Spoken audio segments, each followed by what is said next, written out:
What's going on, everybody? Welcome to Amateur Hour Sports for our very first Toronto Raptors watch-along of the season, at least at the highest level, because we have had some Summer League games so far, but preseason is about to begin for the Raptors. They're on the West Coast.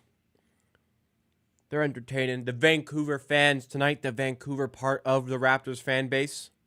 All the fan base is important, after all. They're out on the West Coast for some late-night hoops against the Denver Nuggets. We are indeed back, ladies and gentlemen. I am fired up for this one. We are fired up for it. We are live earlier today, 5 p.m. Eastern Time, as we are every Monday, alongside Wednesdays and Fridays. We are talking about preseason, getting you ready for everything you need to know, and now we are here. We have preseason ball on the way.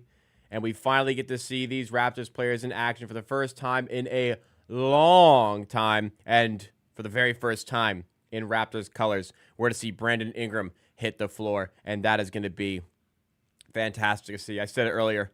That first Brandon Ingram mid-range jumper is going to hit like crack, baby. Can't wait. The two things that are going to hit the hardest tonight. The three things. The first Brandon Ingram jumper. The first Scotty Barnes three-pointer, and the first Colin Murray-Boyles three-pointer, because I think he's going to hit a three tonight. It's going to be epic. I'm just quickly finishing up my late-night snack here as we get started. Brussels sprouts from the air fryer. I'm just so excited to be here. I'm just so excited to be hanging out with you guys tonight. And I'm excited for this one to hopefully be done by midnight so I can go to bed, because Mondays are long. It has been a long day. I've worked, I was in the gym at 7. I worked from like 9 a.m. to 8 p.m. Back on the grind now. It's going to be a long day. So, yeah, I am looking forward to hitting the hay, hopefully celebrating a Raptors win.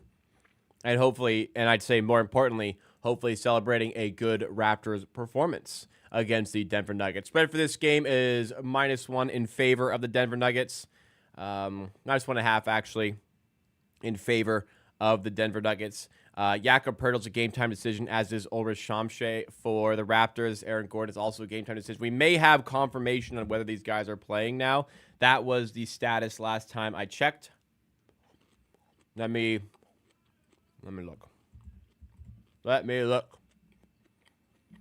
We have starting lineup already.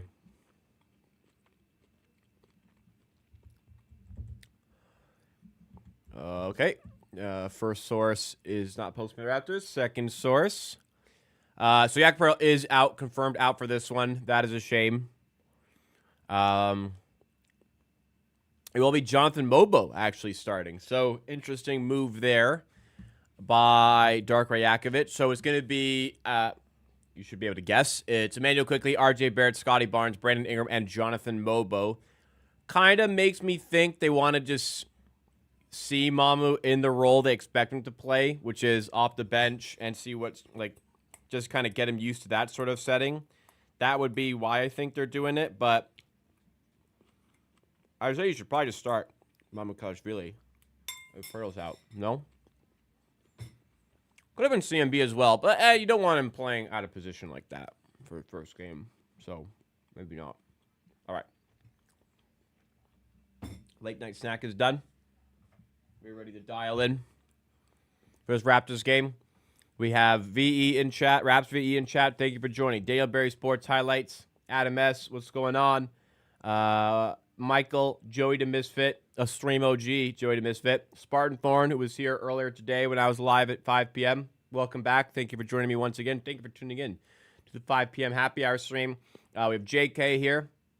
And, of course, we have Doug B., a stream OG, and one of the amazing members in the community. Thank you so much for joining us. Happy Monday, everyone. Hope you all had a great weekend.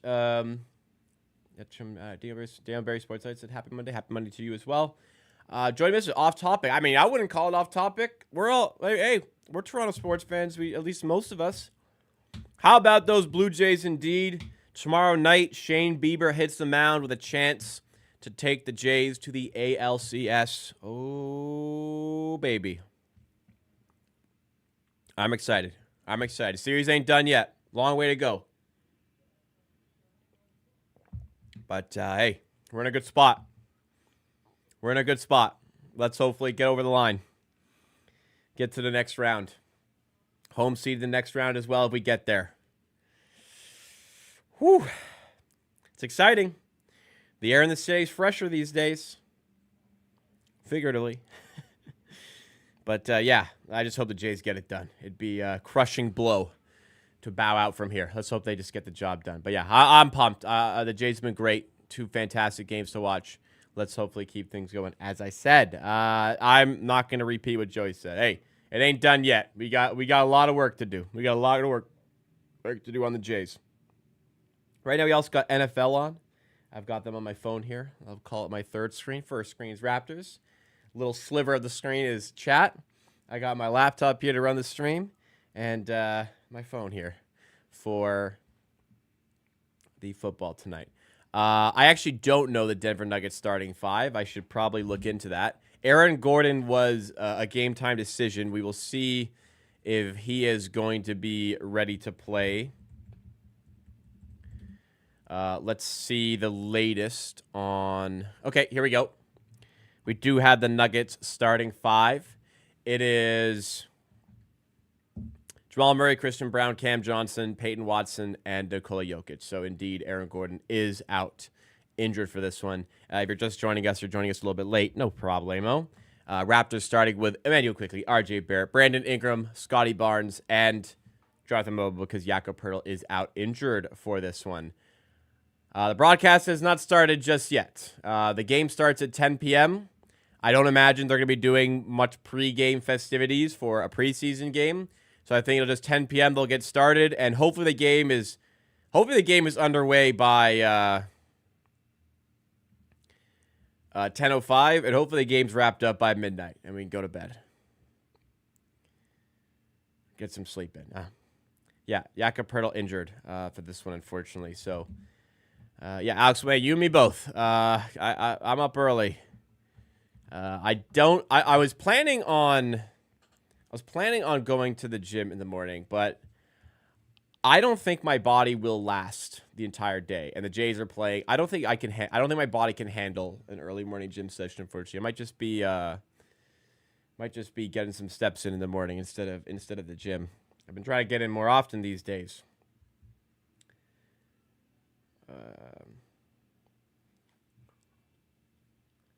I mean, today at 7 o'clock, I had an absolute wall. I had to drink some pre-workout at 7:30 to keep myself awake to finish up work and get myself ready for this one. I feel pretty good. Now, 7 o'clock, I was wondering how the hell I was going to do this. Felt good at the 5 p.m. stream I did for you guys. But I feel good now. I'm ready to go. I'm ready to see some basketball. It's kind of on here. I might have to go turn the air on before the stream starts. What do I do for work? I do similar to this. I host streams. I produce streams. I'm a video editor. I work in sports betting media. So I do I do content creation in a lot more professional manner, I would say. But that's what I do. I work in sports betting media for a company called The Hammer. YouTube.com/@TheHammer. You can also see me more heavily featured, youtube.com/@CirclesOffHQ, the Circles Off channel. We just hit 20,000 subs there. So, yeah, this is YouTube games, my bread and butter.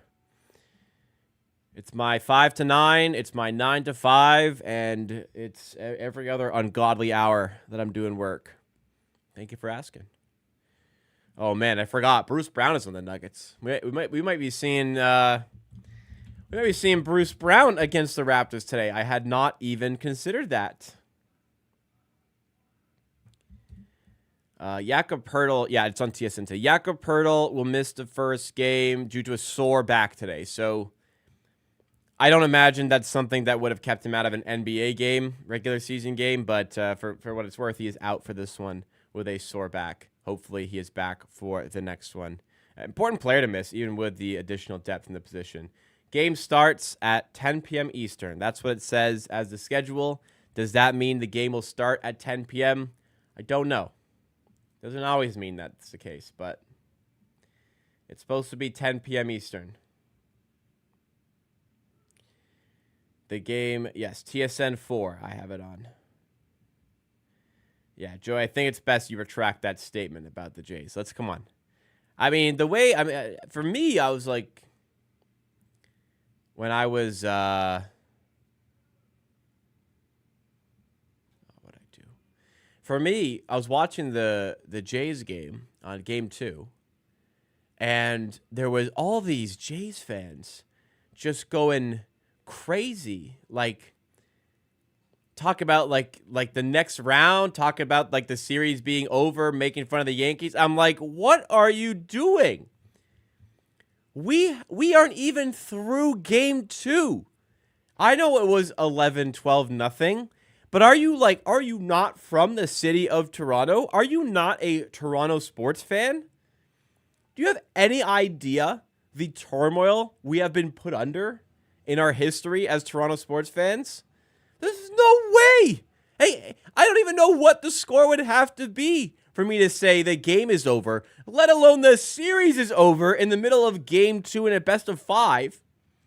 I mean, it would probably have to be 15-0. I think 12 wasn't enough. 15-0 would have been 15-0 in Game 3 beyond the 7th inning for me to say, oh yeah, it's done. There's just no way. I've seen the Leafs up 4-1 with 10 minutes left. I've seen the Jays, like, what was their wild card lead over the Mariners? I know they were down a game, but they must have been up like 7-1. You know what I mean? And then the Yankees started coming back a little bit. It was like, we're probably still going to win, but it's getting dicey. I agree. It was dicey when they started bringing in the pen. And God, man, the bottom end of the bullpen. How are you not getting out of that game comfortably? Like, we were up 12-0 and had to use leverage arms late in the game. Come on. Like, there's no way Sir Anthony had to come into. There's no way Sir Anthony should have come into the game. There's no way Fluharty should have had to come into that game. But hey, we're up 2-0. Can't complain too much about that. 007_TY says, getting the City Edition jerseys of the dunking Raptor. Which player should I get? I mean, if you're looking for like the least likely player to get traded, it's Scotty Barnes. I'd say you probably feel pretty good about Brandon Ingram right now. It would be Barnes, Ingram, next. Maybe Grady Dick. I mean, RJ Barrett will always be like a pretty cool jersey just because he's Canadian. So I don't see a big issue with like RJ Barrett. But like if you want to be safest, then Scotty Barnes is the safest. But hey, nobody's safe. You need someone who's done. I mean, he was an all-star. You need someone who's done something.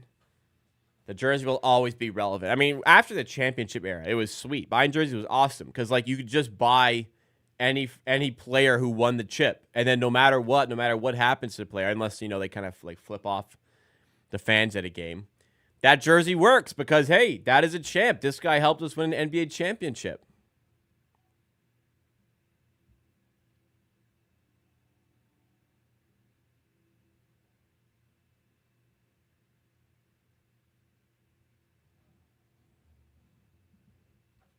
I cannot yell that A-Shep as a Leafs fan. Robert Matei, a 4 a.m. watching the Raptors, couldn't ask for more. Yeah, I mean, we're complaining about 10 p.m. here. People out here at even worse, ungodly hours. All right, favor from you guys. If you're enjoying the stream so far, please make sure you have smashed that like button. Does go a long way to supporting the channel. New journey in the channel, more focused on streaming content. I'm live every Monday, Wednesday, and Friday at 5 p.m. Eastern time. I'm dropping videos throughout the week as well in the form of stream highlights, trying to get the content out there in videos and streams. But we're focusing more on streams these days to help us through this new journey. Please make sure that you have, once again, smashed that like button. If you're new to the channel, you want to get involved in the chat today over the course of the stream, please make sure you are subscribed to the channel. Well, I would really appreciate that as well. Let's get things going. All right. I'm going to be back in like 20 seconds. I just need to turn the AC on because it's getting kind of hot in here, and I want to be comfortable for the game. When I come back, we're going to be pretty close to game time, so do not go anywhere.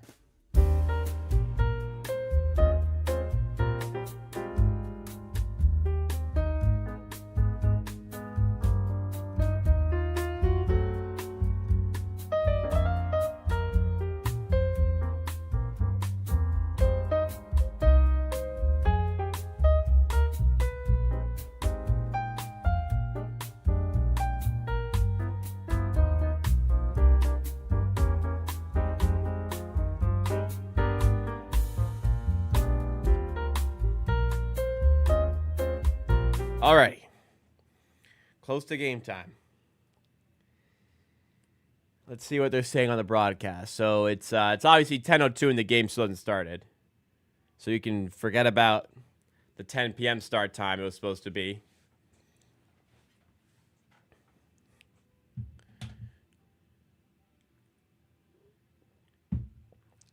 What is everyone most excited to see today? Just most excited to see Brandon Ingram. Joe Bav says, what do you think about the Connor McDavid contract? Only 2 years extension is insane. I'll tell you what's insane. $12.5 million a year for Connor McDavid. That's what's insane. When has a Toronto sports franchise caught a break and gotten a hometown discount like that? I mean, Kaprizov, is that his name? Kaprizov on the Minnesota Wild signed for $17 million a year. Huge overpay, but it sets the market. Connor McDavid's worth like $18 million a year. He takes a discount to help them win a chip for 2 years. Then the cap goes up and then he's going to get his big payday, but takes a 2-year hometown discount. Unbelievable. Unbelievable, man. Makes me sick, makes me jealous. I wanted to throw up. Also, you know, the Leafs, had a very outside chance of getting him next summer, but that's not mostly what I'm sick about. I'm sick about the amount, man. We have a new subscriber, Ethan Walker, has subscribed. Welcome to the Amateur Hour Army. Thank you so much for subscribing. Hope you're enjoying the stream so far, and hope you enjoy the Raptors content we have coming at you all throughout the season. Join Ethan on this road to 19,000 subs. And again, you get, like it says in the bottom here, you get streams Monday, Wednesday, Friday, 5 p.m. Eastern, watch-alongs for almost every Raptors game, bonus videos throughout the week. It's a great time to get involved with the channel as we head into the new season. And speaking of supporting the channel, we got merch. Check out the merch. We have shirts for $35. We have hats, which I'm not wearing, for $50. And we have stickers available for $3. But you can get 3 stickers for $6. A little bit of a discount by getting more. I don't ship through Canada Post, so ain't no issues getting that stuff shipped out to you. If you're local to Toronto, it's nice weather. I'll hop on my bike and deliver it for free. Why not? I got all the merch on site. I got it printed myself. Well, they printed it for me, but I got it. I went in to get it done. And so I was there for the whole process. It's top quality stuff. Support the channel. And you get some cool stuff in return. The link for that is in the top of the chat. It's also in the description. It's a Kijiji link where you'll message me and we'll coordinate what stuff you want and how I am going to get it to you as efficiently and cost effective as possible. 14-14 in this Monday Night Football game. Turning it into a pretty good game. I wish the Raptors wouldn't play Sunday night, Monday night, or Thursday night. Give me those for football. You can play the other days. You know, Tuesdays are great because there's no stream that day. I get to do the watch-along only. Saturday, I guess I could handle Saturday. I mean, Friday would be better, I think. I'd prefer my Saturday night. I mean, I guess if they do one, I can just go out the other. But both Friday and Saturday would suck. But, you know, Friday I stream, so do games Saturday night. Let me stream Friday night and then go out after.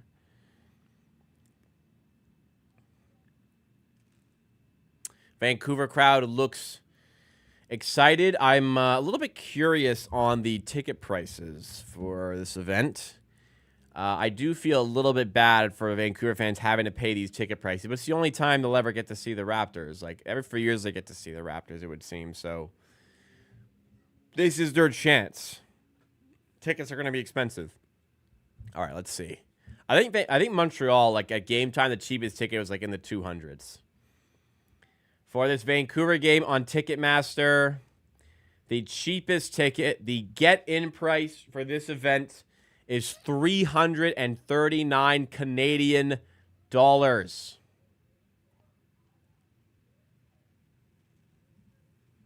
Let me get one ticket. Nope, $361. $361 to get into the arena today and watch the Raptors play a preseason basketball game. Vancouver fans, y'all are crazy. I salute you. Thank you for your support of this team. Wow.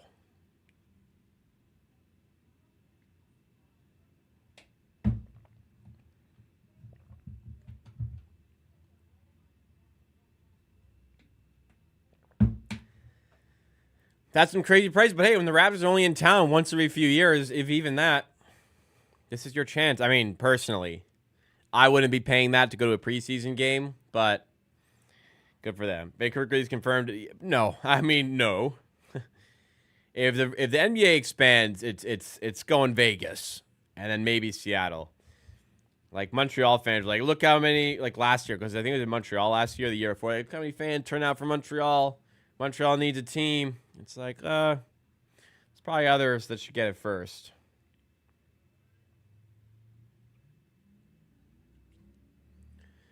Jeez.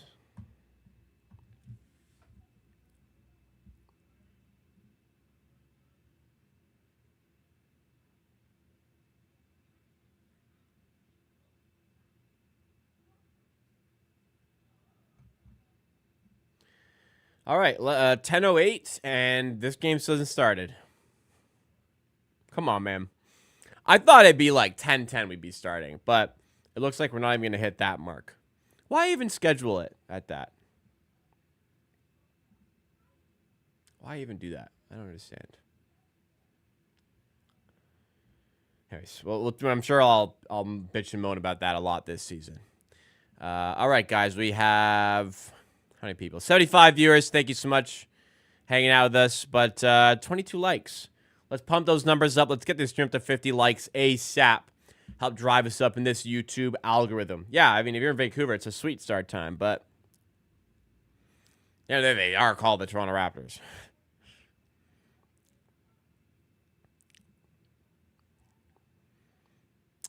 And then Wednesday, they get to do it all again on the West Coast. Unfortunately, I will not be available for that game. Wednesday nights right now, I have soccer.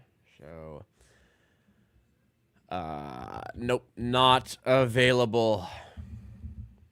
If you ever want to go international, then Montreal, Mexico City should be... sorry, the NBA ever wants to go international, then Montreal, Mexico City should be next. I think if they went into Canada again, I think Vancouver would get it ahead of Montreal. Mexico City? I don't know about Mexico City. I not as in like, oh, I don't know. I mean, like, I seriously have just no idea how that would go. So I can't effectively comment on that one. Hope there's no Wednesday games actually to start the season. I didn't even think about that. First game of the season. Oh, great. First game of the season's on a Wednesday. Awesome. Right in my window for soccer. Awesome. So, biggest, one of the biggest watch-along of the season. Nope.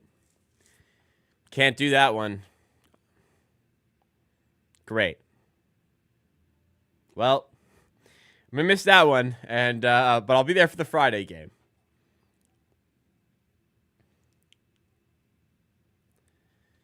I like Canada only having one NBA team just feels right. I don't mind the fan base stretching across the entire country. It boosts the fan base. There's more people in the fan base. I don't want to create this. Wouldn't really want to create this Canadian division. Also, Vancouver had a team. Didn't work out. So I'm not entirely sure if it would work again. I don't know. Why can't everyone see this game live? Well, there's only so many seats in the venue. I think that's kind of the problem. It would be cool if they made like an arena that was like had a capacity of like 8 billion people. Then like if anybody wanted to go, they could go. Probably way cheaper to get in too. Maybe one day. Maybe one day we'll get to that point. Jamal Murray chatting a little bit to the crowd. Same with RJ Barrett. Good to see the Canadian guys in. Looks like the start of this game is imminent, ladies and gentlemen.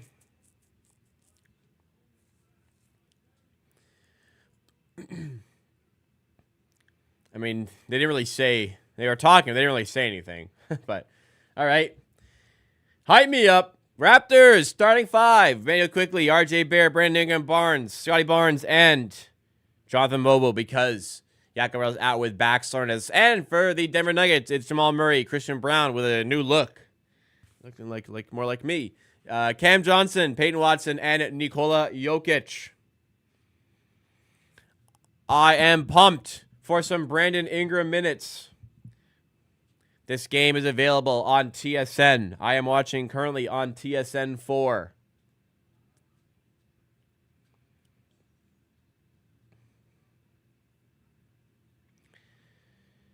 Darko Rakovic, third season so far, 55 and 109 record. Is that good?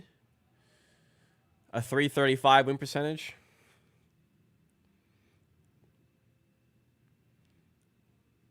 And of course, the Denver Nuggets, David Adelman. He 3-0 record as head coach as they fired their previous head coach, Mike Malone. Was 3 games left in the regular season. Michael Malone. I guess they're both Mike Malone. Anyways, David Adelman 7-7 and said in the playoffs. Honestly, did a pretty good job, I thought, in the playoffs. Christian Gramegna. Christian Brown definitely looks different than last season. Christian Brown did age tremendously in the offseason. This is what the beard will do to you. Just wait till one day if I have to shave for stream. Jesus Christ. Last time I think I had shaved for stream, I had like the stripes in my beard for the charity streams we did. That was a long time ago now. All right, here we go, everyone. Canada Series 2025, lame-ass branding on the court. Look how lame that branding is. We could have done so much better than friggin' just Canada Series 2025 in basic text. But hey, here we go. Raptors win the jump. And we are underway. Emmanuel quickly bringing the ball up the floor. Let's see if my scoreboard is going to work today. It would appear not right now.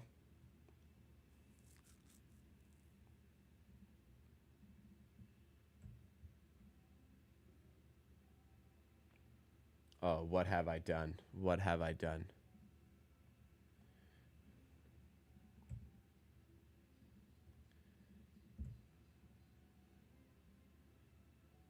Oh, sweet. Scoreboard's working. Oh, it's freaking Magic logo. One sec.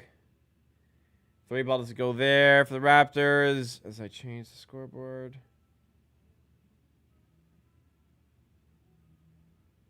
Denver Nuggets. Oh. Oops.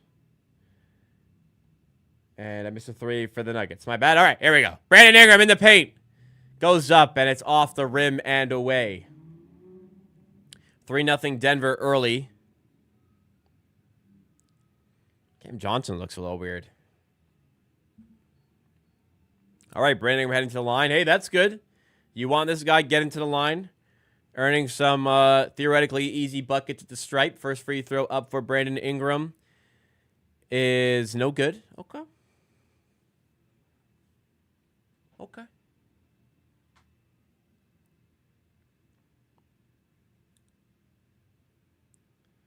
Brandon Ingram's second free throw is good. All right. First point of preseason for the Raptors. 3-1. Quickly picking up Jamal Murray full court. Hand off to Brown. Now Johnson defended by Ingram. We've got Barnes on Jokic down low, by the way. That's the matchup the Raptors are going with. Jamal doubled by Barnes. Out to Jokic. Barnes hits the deck. Jokic open in mid-range, and he's not going to miss that. I'm just happy Barnes is not hurt after taking a tumble there. Ingram other side, back up top to Barnes. In the paint for Mobo, who fumbles the pass, but he's fouled by Brown. A little push in the back, so side out of bounds for the Raptors. If you guys are hyped up for preseason, the new Raptors season, please make sure you have hit that like button. And you can see the stream schedule down below here. Monday, Wednesday, Friday, 5 p.m. Eastern Time, and streams for Raptors games in the form of watch-alongs. Subscribe to the channel if you are new. Barnes inbound to Mobo. Nearly stolen, but maintains possession. Off to Quickly. Up top to Ingram for 3. Yes, sir. We are moving. Brandon Ingram knocks down the 3 ball, and the Raptors trail by 1, 5-4. Stolen by RJ on the other end. Coast to coast, lays it up and in from Toronto to Vancouver. Coast to coast, RJ Barrett. Toronto's not really the coast, but Vancouver is. 6-5 Raptors. Murray, mid-range. Tough shot. He can have that. You're going to let him take a contested mid-range shot. I'm okay with that. Early shot clock. Live with those. Barrett, pass the screen to Mobo. Layup is no good. Rebound. Jokic can't handle it, though. Barrett has it. Under the rim to Mobo, and he finishes with authority. Little strong finish there. Nice. It's good. I'm hoping his finishing is taking a leap this season. A good early indicator there. Murray passed a couple Raptors players, and a bit of a missed rotation there. A little bit easy for Jamal Murray to restore the slim Denver advantage at 9-8. Ingram up top. Murray defending off the switch. Now to Mobo. Hand off to Barnes. Long two. Long two at the baseline. I don't know, Scotty. A little early shot clock to be taking that, in my opinion. Mobo defending Jokic in transition. Jokic started to back him down. Do they send the double? They do not. Jokic fights his way to the rim and is fouled by Mobo as he misses inside. And that'll get Jokic to the line. It will give us a little bit of a chance to breathe here.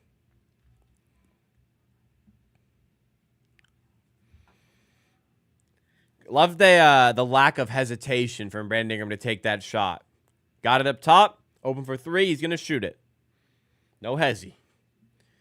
Jokic to the line. Makes the first free throw. Big shout-outs in the chat to one of our esteemed members in the community. Look at that 2-month badge. 905 Yada. So good to have basketball back. Couldn't agree more. We're here. Jokic second free throw is good. And that will give the Denver Nuggets an 11-8 lead. Quickly. Up the floor. Mobo up top. Dishes to Ingram. Defended by Johnson. In mid-range. Tough look, but Ingram gets it to drop anyways. Yep. We love to see that from BI. Going to work. Getting his own shots.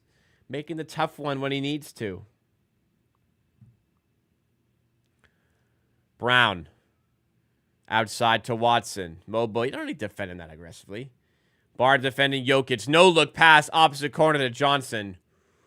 It was a pass so good it deserved 4 points. But the 3 ball doesn't go. So it's 0 points.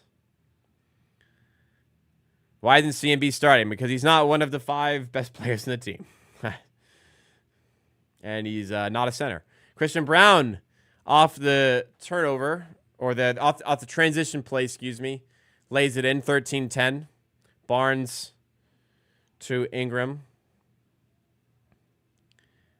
Kicks out to Barrett for 3. Contested, but doesn't matter. RJ Barrett ties us up at 13. 7:48 to go in the first. High-paced. End-to-end basketball. Great watch so far. We're only 4 minutes in, but great watch so far to me.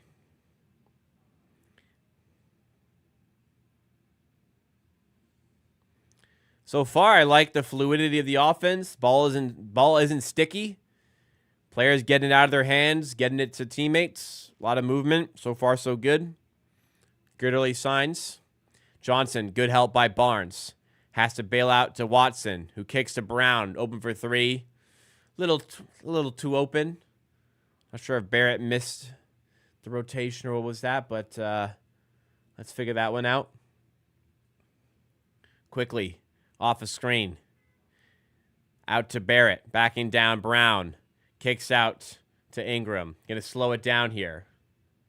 Ingram for 3. Doesn't go this time. Better Mobo. I mean, maybe, but Mobo's more equipped to play center against a Nikola Jokic team than CMB. Positional. I mean, you got to have a center most of the time.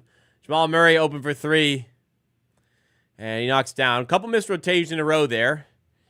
I think good timeout taken by the Raptors. Probably TV timeout, but hey, a couple open 3s in a row for the Nuggets. Let's try and sort that out. Prevent that look. I never expected Colin Murray-Boyles to start at center if Jakob Poeltl's injured. I'm honestly a little more surprised it's not Mamukelashvili, but that one I see more as, you want to see him in as more in the role you expect to see more of him in the season. So I wouldn't worry. I think we will see plenty of Colin Murray-Boyles and get a glimpse of the ability at some point today. Nafiata says, our half-court offense already looks so much better with Ingram. He has so much gravity when he's getting to his spots. Yeah, there was the RJ Barrett 3 there where Ingram took it inside the arc, converged, a couple defenders converged, easy kick out to Barrett, gave him just enough time to pull up and knock down the 3 ball. Yeah. Defense, a few missed rotations, like Jamal Murray kind of walked through for an easy layup a few plays ago. Back-to-back open threes. Maybe some miscommunication, which I guess to be expected for our first preseason game. We'll see how they adjust. We'll see how they react and what sort of changes they make. Where's Yak? Yak is out with a sore back today. So hopefully he's ready to go Wednesday. Reminder, if you guys are enjoying so far, please make sure you hit that like button, subscribe to the channel. Check out the merch, the link pinned at the top of the chat or in the description. I think the offense looks pretty good. Spacing hasn't been bad. We've got we've gotten good spacing so far. We've had some open looks for 3, knocking them down. I thought the offense looked pretty fluid. But hey, first preseason game, there's bound to be a little bit of rust here and there. So far, I'm okay. I'm okay with this.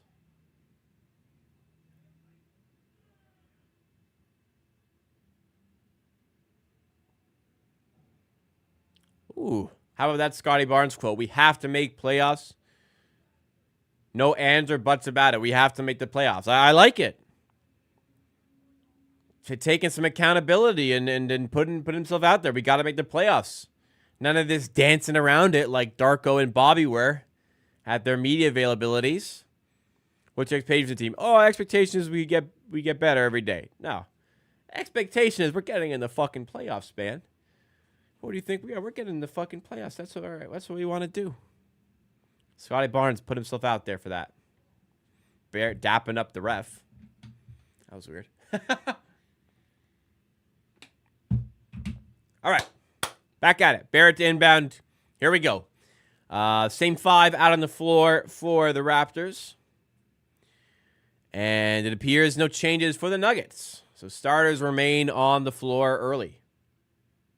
Ingram working on Watson. In mid-range, solid defense. Forces the kick out to Barnes. 4 on the shot clock. Oh, you got to kick the Ingram there. Long 2 from Barnes when he had Ingram open for 3. Couple Scotty Barnes mid-range jumpers in the first 6 minutes as Brown knocks down a 3 and extends the lead to 9. Barnes, we don't need those mid-range jumpers, man. We got players here, and you're a player too. Don't need to settle there. Ingram fouled. 9-0 run on 3 consecutive threes for the Nuggets has them up 22-13. I know shot clock was, that one's more forgivable because the shot clock was winding down. Less forgivable because Ingram is wide open for 3 to his right. Maybe didn't see him. He's committed to the shot, whatever. But hopefully some better shots on the way. There's a tech there on Jokic, so quickly he's going to go to the line. And ends the 9-0 run, 22-14, Raptor ball.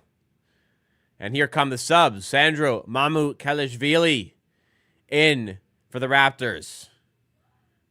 I imagine Jonathan Mobo comes out for him. We also have Jamal Shed entering proceedings. He replaces Emmanuel quickly. All right. Fun lineup here. Shed, Barrett, Ingram, Barnes, Mamu. Ingram. Baseline 2. Him open, you got to let it. That's the shot you're happy with. Different players get Different protocol, we'll say. Murray for 3. Back rim and away, but Peyton Watson chases down the rebound. Floater, no good. Barnes pulls it down. Pushes the pace. Out to Jamal Shed. Transition 3. No good. Rebound Barrett. Underneath the rim. Stripped by Jamal Murray. Good defense there, Jamal. Christian Brown lays it in. And the Nuggets have their largest lead at 10. Got to get going here. Don't want to fall behind. Someone bail us out. Someone bail us out. Who's it going to be? Barnes. In the corner, Barrett for 3. Doesn't go. Putting ourselves in a little bit of a hole, potentially. Nuggets, 9-12 from the field, and a foul's called underneath against Mamu.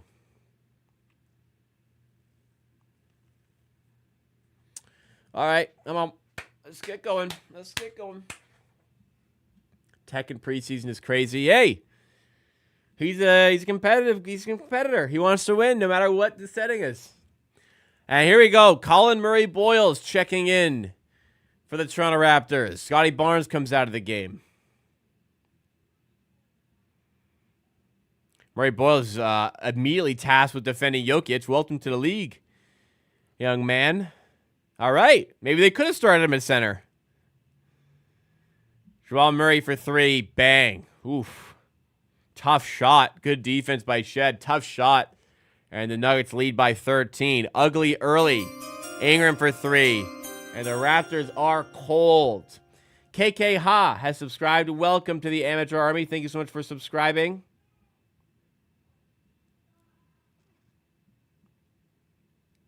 We're in trouble a little bit here. Let's get this thing going.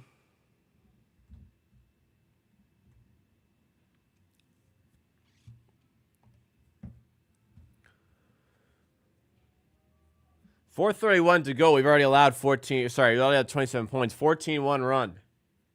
And that was only at technicals. Raptors haven't manufactured their own scoring in a while here. Murray-Boyles looking to change that. Going right at Jokic. And finishing at the rim. Excellent take there. From Colin Murray-Boyles. Love that.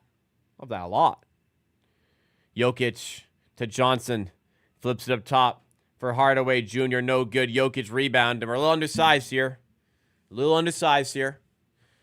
So you got to really box out. Mamu's the center. I mean, Murray-Boyles kind of playing center. Mamu's only 6'9", though. Murray-Boyles like 6'7", 6'8".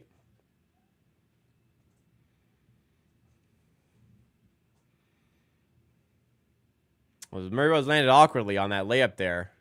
So he's actually going to check out. Things you hate to see. Things you absolutely hate to see. Hopefully he's all right. That would be very unfortunate. Bruce Brown checking in for the Nuggets.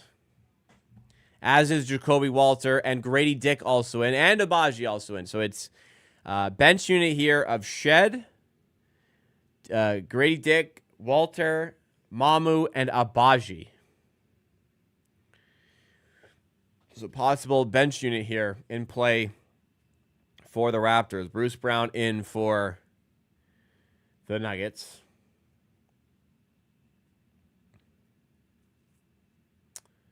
So, interesting lineup.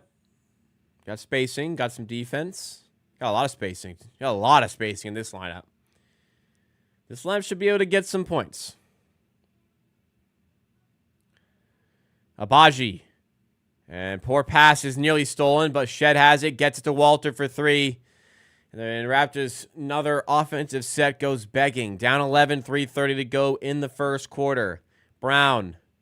Up fake. Goes to Jokic. Tries to throw it behind his head. Or backwards. Just threw it like that. And went straight out of bounds. He's got that in his bag. I can poke the bear with Jokic. Mamu for 3. Bang. Bang. Mamu Kalishvili knocks down the 3 ball. Wet. The net barely ripples as that one drops. A big can shoot threes in Toronto, baby. At least hopefully. Hey, how about another 3? Sandro, bang! Back-to-back threes. Oh, wrong one. This one. Sandro Mamukelashvili knocking down back-to-back threes, restoring a little bit of order to the Raptors offense. How about that? We got a big who might be able to shoot a little. Y'all don't mind it if a big man shoots a little threes? I don't mind. I won't mind at all. All right, guys, we're at 100 live viewers. Thank you so much, everyone, for tuning in. I want to see 50 likes on the stream, though. Half of you. Only half of you have to hit the like button. I mean, really, I should be asking for more, but I'd like to see 50 at the very least. If you are enjoying the stream, please make sure as well you're subscribed to the channel. I'm live here every Monday, Wednesday, Fridays. Excuse me. Every Monday, Wednesday, Friday, 5 p.m. Eastern Time. I'm also live for loads of these Raptors games for watch-alongs. Join the amateur army. Get some merch. Support the channel. Link at the top of the chat. Hell yeah, buddy. Who's hyped for the new season? I'm excited for the next Grady Dick commercial. What new Raptor is going to get those brand deals? Grady Dick's agent was cooking last season. He had the Gillette one. I think he had another one as well previously. Who's going to cook this year? Jamal Shedd's got to have some claim for some ad revenue, I think. I think Jamal Shedd's agent got to have made some phone calls. Seems like a likable character.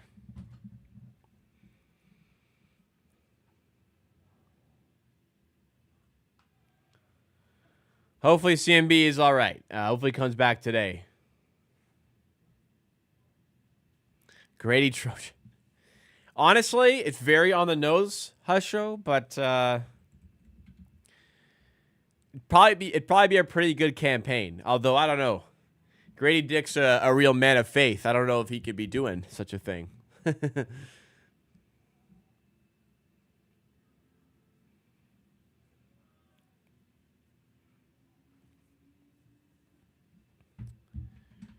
Winding down the first quarter, 29-22, big back-to-back threes there. The Danny Green tribute on screen. Is he a Nuggets coach or something?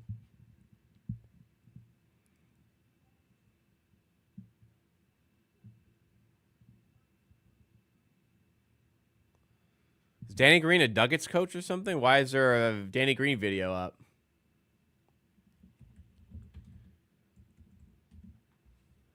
Oh, Danny Green's just in attendance. All right.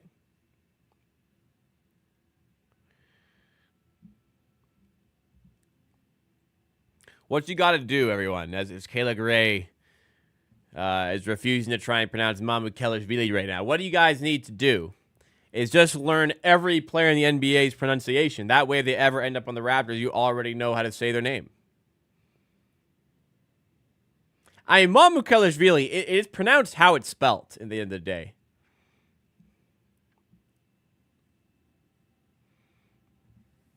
.240 to go in the first. We're back from the commercial break. A lot of commercials for a preseason game, man.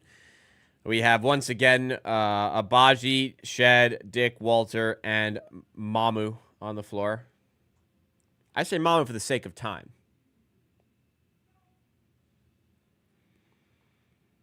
Jamal Shed to Mamu.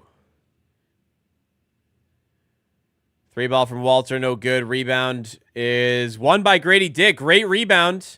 And a good pass to Abaji, who fumbles it. Still saves the possession. Tips it out to Mamu. Now Walter. Nice move past JV. Abaji over top of JV. And finishes in a foul called. It's going to be an and one.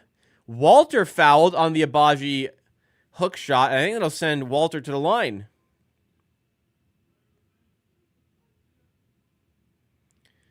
JV's ass, by the way. I don't know if you guys saw the video or the stream where they had JV ranked higher than Jakob Poeltl on the NBA's top 100 players. JV can't play defense. Ridiculous. Walter, free throw is no good. But Raptors in it. Down by 5. Could have been worse. Gotta be Walter's here. JV underneath the rim. That's nice. I can't even lie. That's a nice move, JV. Nice move. Big man got a little movement there over top of the smaller players. Mamu for three again. This one doesn't go. And the rebound, is that Julian Strother on the ball? It is. Update on CMB. CMB rolled his left ankle, but he's available to return. That is good news for the rookie. He made a nice move to score and rolled his ankle as he was coming down from scoring. Hopefully he's back. And a couple buckets from the Nuggets has it up to 9 once again. 33-24 for the Denver Nuggets. Shed under the rim finishes. Nice take. The scoreboard up here is very in sync with me right now, which is great. It might be like slightly ahead, but it's pretty good. It's pretty good. JV, long two, no good. Hell no. Abaji, bring it up the floor, goes to Mamu, top of the key. Shed, Walter, back to Shed. Raptors working the perimeter. Oh, Shed just going to yank it. All right. I don't know if we needed to do that. Probably could have run a play, Jamal, but the confidence is a positive. We'll spin it that way. Bruce Brown turns it over. Bruce Brown making a bad play. Something I'm used to seeing over the last couple of years. Doesn't change that now he's in another jersey. This is Shed. Working the pocket pass to Mamu. Out to Grady Dick. Huge arc on the three, but it is way off the mark. There's a heavy contest there. And a foul underneath the rim. And then I think that'll send JV to the line in the bonus with the Raptors up 7. Or is it bonus? Yeah, it is bonus. So JV heading to the line for the Nuggets. And the Raptors will have just under 3 seconds to make something happen.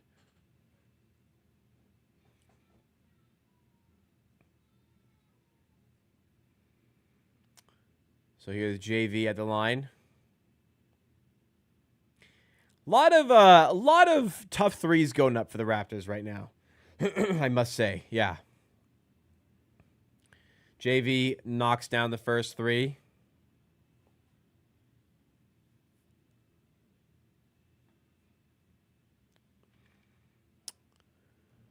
Abaji comes out, so we're going to get Brandon Ingram probably on the ball here for the last 2.9 seconds, see if he can come up with something. Remember, new NBA scorekeeping rule or stack tracking rule. Full court, half court heaves at the buzzer do not count towards your field goal percentage. Grady Dick going to put it to the test.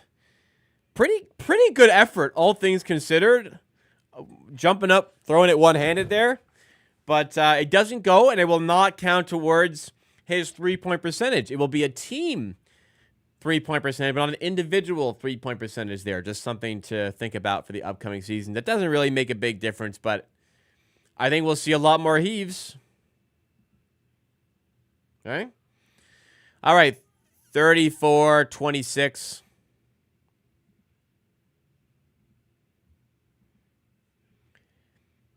There was some good.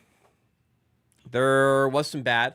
When the offense is moving, it's looking good. When they're just yoinking threes, it's not really going as well. Defense is a little bit erratic right now. Some miscommunication, some misrotations. Hopefully that can sort it. Hopefully they can sort that out as we progress through this game. Box score perspective. We've got the new boy, Sandro Mamu Kelishvili, on 6 points, knocked down a couple threes to kind of get us back in the game. R.J. Barrett's got 5, including a 3. Brandon Ingram's got 6, including a 3, so he's equal with Sandro for the lead for the Raptors. Barnes yet to get it going, 0-2, 0 for 2, 2 mid-range jumpers that I would not want him to continue to take.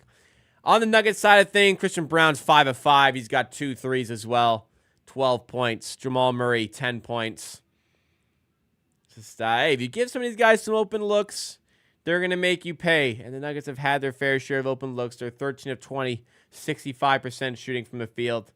Raptors winning the possession battle, but it doesn't matter because Denver are knocking down some shots. Raptors not really going in that realm as of yet. 4-14 from 3. Let's start to take better shots. I mean, it's preseason. Let's work on making the right plays, doing the right things. Let's start to take some better shots for me. I think when the shooters are getting their looks, they are in fact knocking them down. I think the issue is we are pulling up in some unnecessary occasions.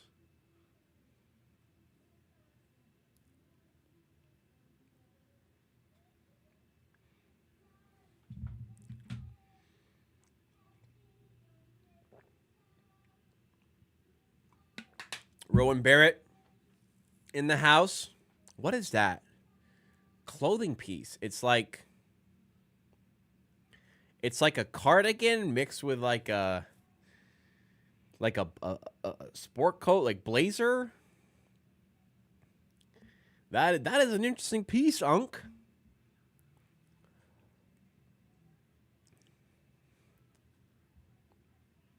JV, it feels good, man. I don't want to be rude. JV is looking a little hefty. I kind of agree. He's looked okay in the game. He's looking a little hefty, though. Mobo strips Strother out in transition. Abaji rises up and puts it down. That's why he's the GOAT. Oh, not that one. This one. Mama, there goes that man. Mobo nearly so quickly this time, almost getting a steal. And yes, getting a steal. Bruce Brown making a bad play. Barnes clapping in his face. Bruce Brown making a bad play. I'm very used to seeing this at this point. No surprise. Barnes really giving it to him. How about that? Now he goes right past Brown, taking it to JV and his foul. All right. Barnes coming in with a fresh demeanor for the second quarter. He blew by Bruce Brown. I mean, Bruce Brown got... Bruce Brown didn't even move with it. What the hell was that defense, Brucey?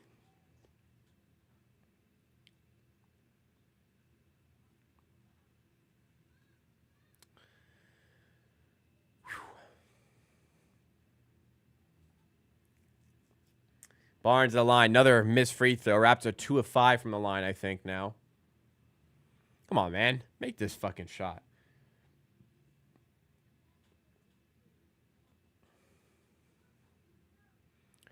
Second free throw is good. So the Raptors down by 5. Chipping away.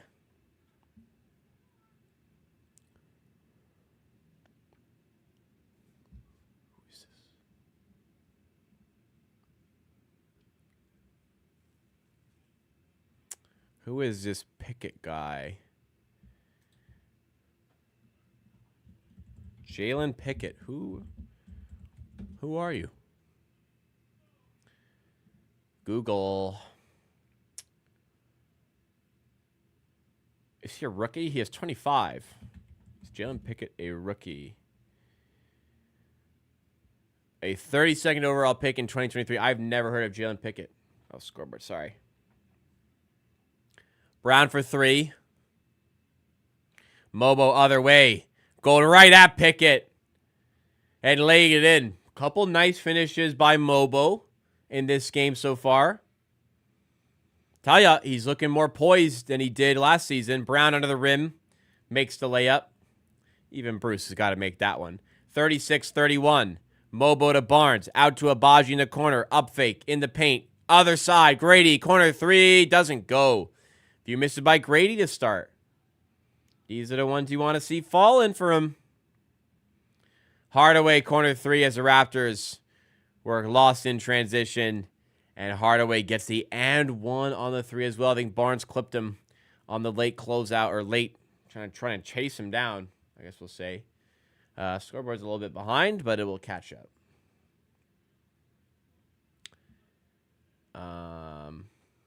Is that? Yeah. All right. It's foul.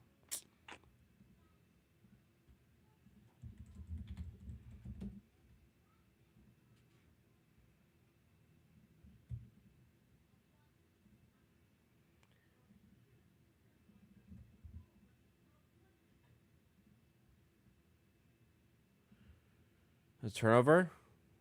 Grady turn it over. Let me see that again. I would rewind a sec.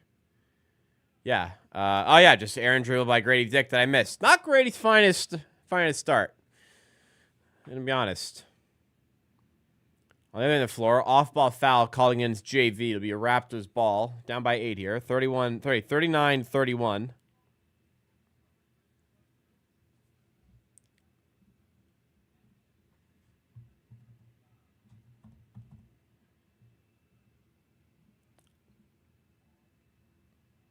Someone's hurt, I think. Oh, Barnes just got hit in the head by, got a little elbow. Didn't look like much. But Barnes took a tumble there. Hopefully he's all right. I think he'll be all right.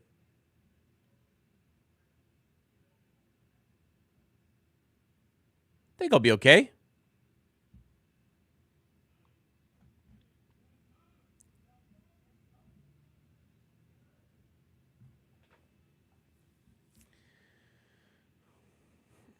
Taking a while here. Did he get him in the eye, maybe?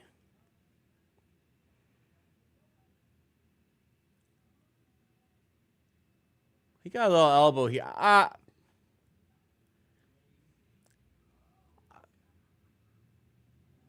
think he's going to be okay. Got a little elbow on the cheek. Maybe a little mark tomorrow. I think he'll be okay. Maybe a foul, but Barnes fucking sold that, man. I think.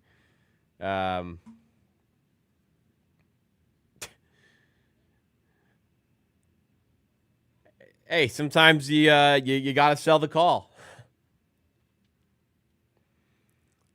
Let's get on with this though. Oh, they're reviewing it for a flagrant. Okay, yeah, common foul's the right call there.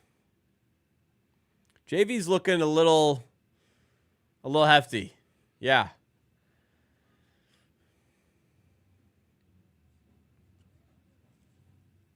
Hey, they pulled him out of. I think JV was about to go overseas. I think they kind of forced him to come back.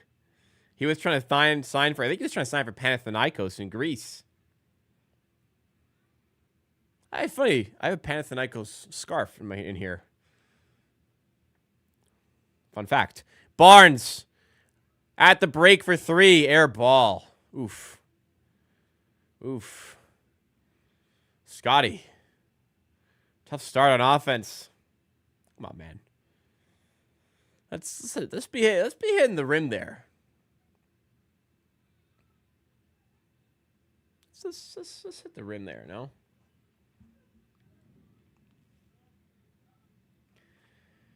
What's our timing here? 10:49. We're taking our time. This game is moving at a regular season pace, which is not fast. Pickett for 3. No good. Rebound out to Quickly. Going to Mobo. Tough shot in transition. Gets his rebound. Man, some of this shot selection here, and turnover by some of the shot selection here is just baffling. I know we're in transition. You want to get up. There's 3 defenders packing the paint. Just slow it down a little. You're just grabbing your dribble and you're forcing something up. Kick it out and let's chill for a sec too. Sometimes. Normally, I like pushing the pace, but the shot's not there. The shot's not there, you know. Watching Grady coming out. Barrett coming in alongside Brandon Ingram. So we have the starters once again on the floor for the Raptors. Quickly, Barrett, Barnes, Ingram, and Mobo. Pickett in the corner for Strother for 3. Mobo out to contest and can't get there in time. Strother knocks it down, and the double-digit lead is restored for Denver, 42-31. RJ, nice pass to Ingram. Cutting on the weak side, and a great feed. Found him. Easy bucket for B.I. The notorious B.I. 3. Strother outside. Goes to JV. Barnes, the defender. Kind of gets it out of his hands briefly. And then again, Raptors get the steal. Quickly in the corner, Barrett. Yep, shoot that. RJ Barrett knocking down the corner three. And it's a 6-point game. Excellent sequence by Barrett. Beautiful feed to Ingram for the deuce. Other side, it may have even been Barrett who got the steal on JV. If not, he helped make it happen. And then off the steal, runs the floor. Great feed by Quickly. And RJ Barrett from the left corner makes no mistake. There we go. Need more of these shots to fall. We're back in it a little bit. 42-36 as we head to another commercial break. Ladies and gentlemen, I implore you to smash that like button if you are enjoying the stream. Thank you for 50 likes. We're going to keep going now. We're going to keep going. And as a reminder, we're live Monday, Wednesdays, and Fridays at 5 p.m. Eastern Time to cover the latest news surrounding the Raptors and the NBA and some fun stuff in between. Answering questions from the chat and just having a grand old time in the happy hour. All right. So far, RJ Barrett has looked quite nice. I will say, has looked quite nice on offense. 3 of 6, 2 of 3 from 3. Barnes struggling to get going out of the gate, though. 0 of 3. Let's get this man. Let's get this man going. Let's get this man going. Ooh, yeah. First yawn. West Coast games, man.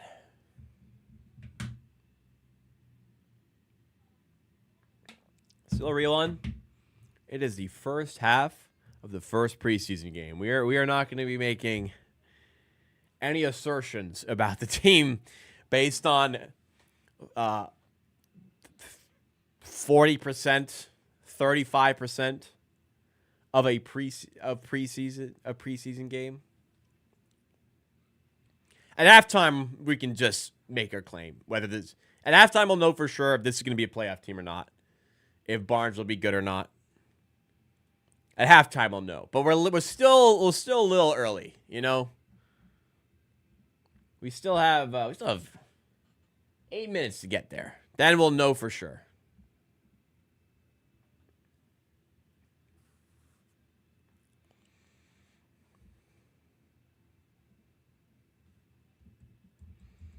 I mean, you could play this guy was drafted this spot this year game with anybody.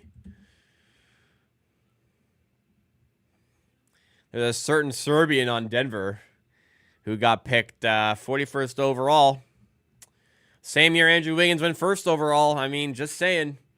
If Cleveland could have that one back, they probably picked Jokic first. Just saying.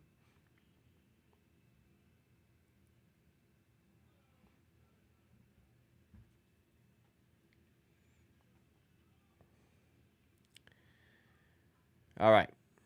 Come on, let's get going. All right. Bruce Brown. Bruce Brown is terrible at basketball, man.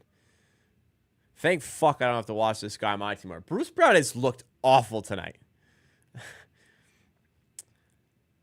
Someone crushing a nice burrito right behind Bobby Webster. You guys see the grill marks on that? That looked pretty good.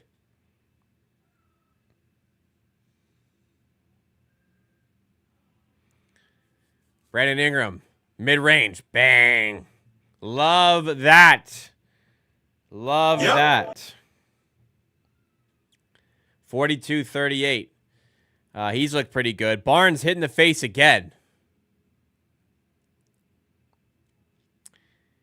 Oh, I won't lie. Tough start for Barnes. He hasn't looked great. No, I won't lie. That's not some grand assertion about the season. He hasn't looked great. He's got to, I mean, to be honest, he's got to take some smarter shots to go with it and get aggressive down low. Another year of me saying that. I hope not. And Grady Dick's had a tough start. Bad turnover, a couple missed threes.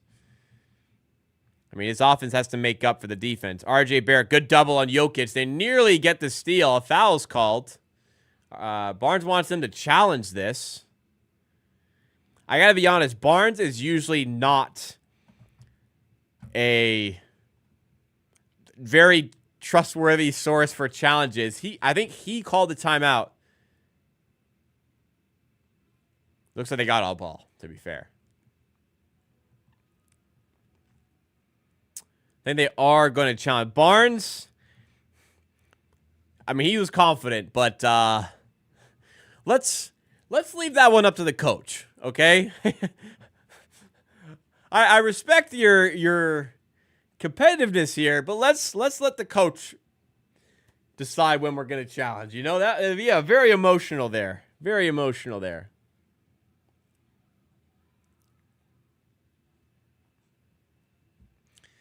But yeah, heading to another commercial. My God, I mean, let's get this game going. It's late. Let's get this game going. Man, I'm hungry. Thank goodness I had some veggies right before this stream. Chad Wellington, CMB will play Scotty within a few games. You want to bet on that? I will bet 10-1. That is not the case. Up to $10,000 on my end. Your 1,000 to my 10,000 or equivalent. That Scotty Barnes will not be replaced by CMB within a few games. I feel pretty good about that. Chip Glizzy has subscribed. Welcome to the Amateur Army. Thank you so much for subscribing.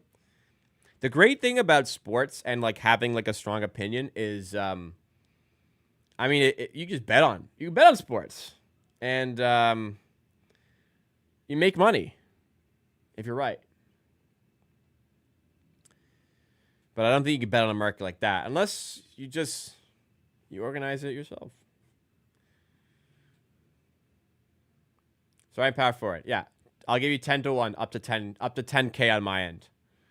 My 10K to your 1K. Scotty Barnes is still a starting power forward 3 games into the season. Injury voids the bet.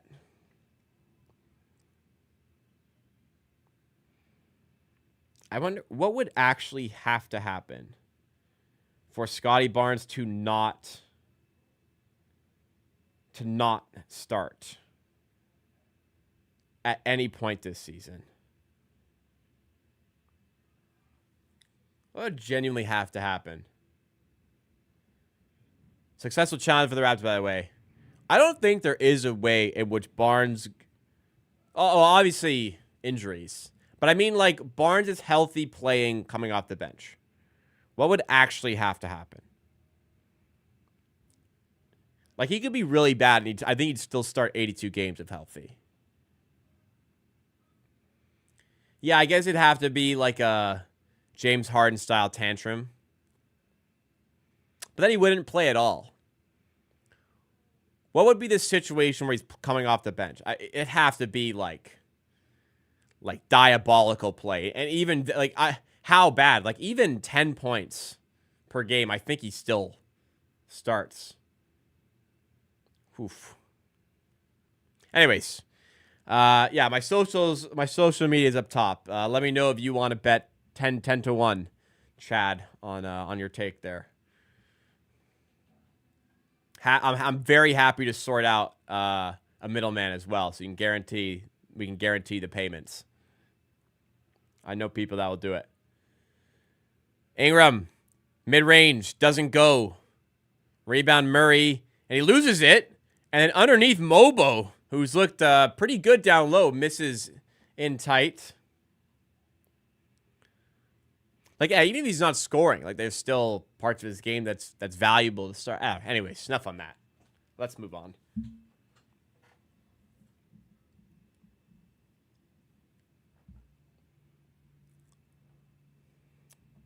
Sorry.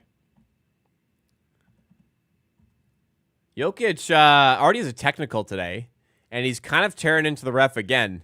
Imagine getting 2 techs in a preseason game. Now that would be something. That's the competitive fire you can't teach right there. Quickly to Barrett. 8 on the shot clock. Barnes asks the ball. How are they going to pass you from there, man? Barrett looking for something, and he draws a foul. Great job by Barrett, making something out of nothing there. Barrett's looking good. Gotta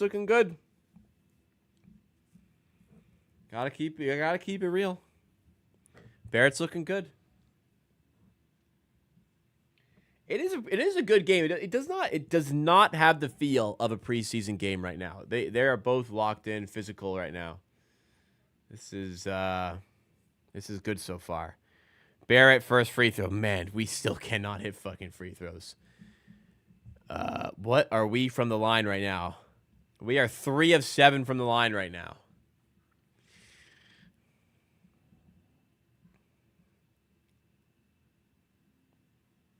Come on.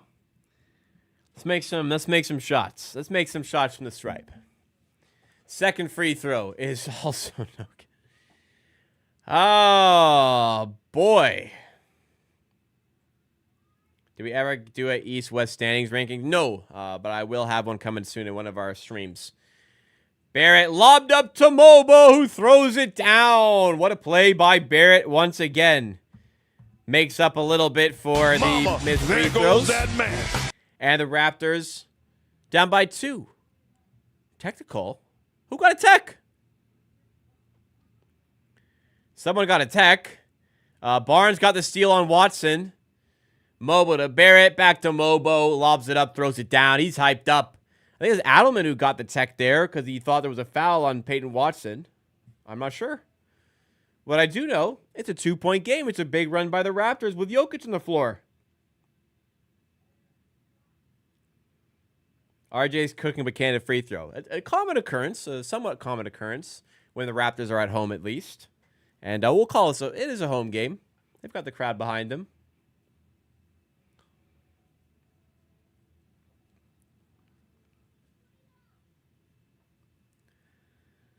Well, he might have been making his free throws in preseason. I don't think they lied. Nand, but misses 2 here. Hopefully he gets better.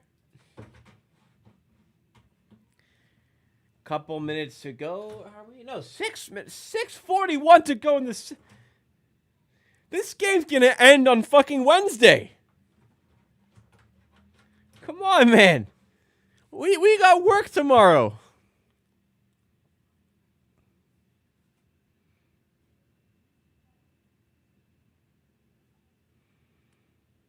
Allen's fired up. Man, Nuggets got 2 techs. They're fired up.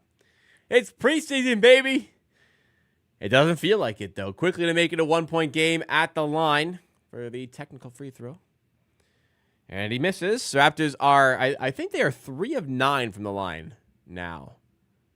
3 of 9. That's not good, by the way.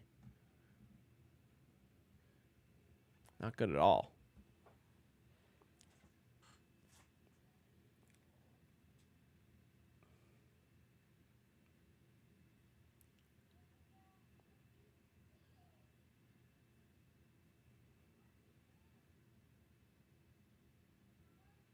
Wasn't there one game you watched last that went on for like another hour, half than it should have? Probably. Was it an Orlando game? An away Orlando game kind of comes to mind, but I don't know. Anyways. There's always going to be one. Jokic up top trying to get the Nuggets going again. And a foul's called. Be out of bounds.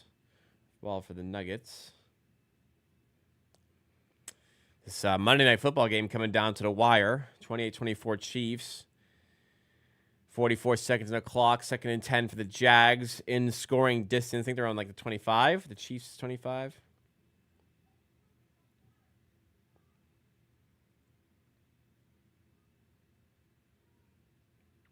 Oh, was it a 6? Oh, it was a Sixers game. Yeah.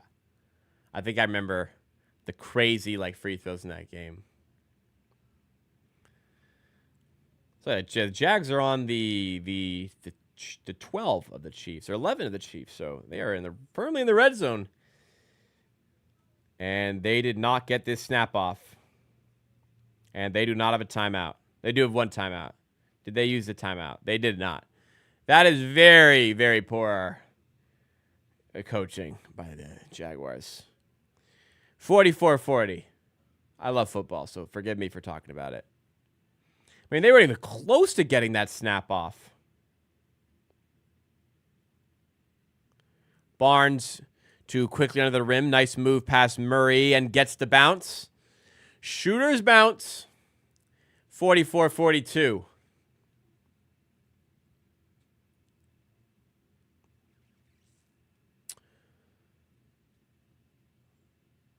66 fouls. Jesus Christ. Jokic, nice move under the rim. And easy too.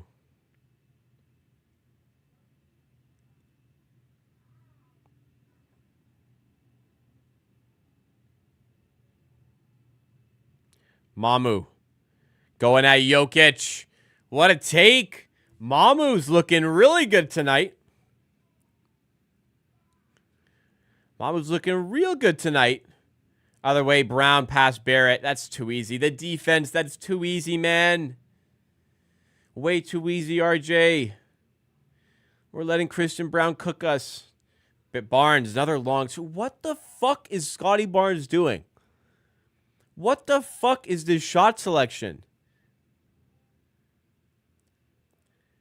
Contested mid-range shots early in the shot clock. What the fuck are we doing? Like, coaching has to step into this as well. Do not fucking shoot that. Sandro again lays it up. Good feed there by Barnes.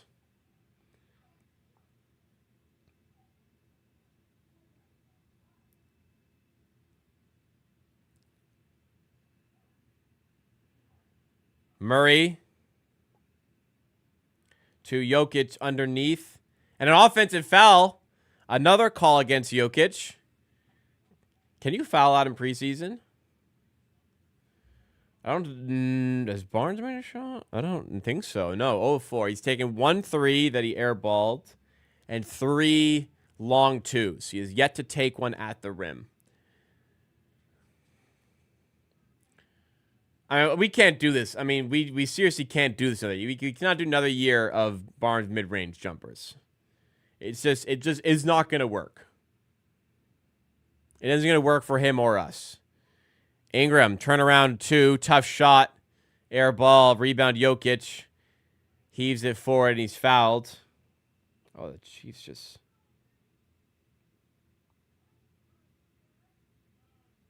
Oh my God, Trevor Lawrence just fumbled the snap and still got in for the touchdown. What the fuck just happened?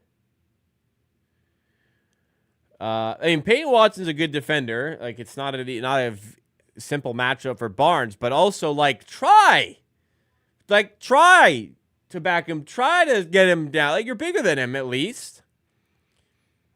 It's one thing, like, you know, you're backing him down. He's not moving. You're not going anywhere. But also, like... Try. Stop fucking shooting at mid-range over top of the hand. Like, is that a better shot? No. What are we doing, Scotty? Jokic to the line for the Nuggets, 52 for 46. Raptors free throws, big problem right now as well. Here's quickly on the floor with Barrett, Ingram, Murray, Boyles, and Mamu. Shed to Mamu. Ingram, layup is good and one. Nice play by Mamu to set him up, and good finish there by Ingram. I gotta tell you guys, Sandro Mamukelashvili is looking pretty good.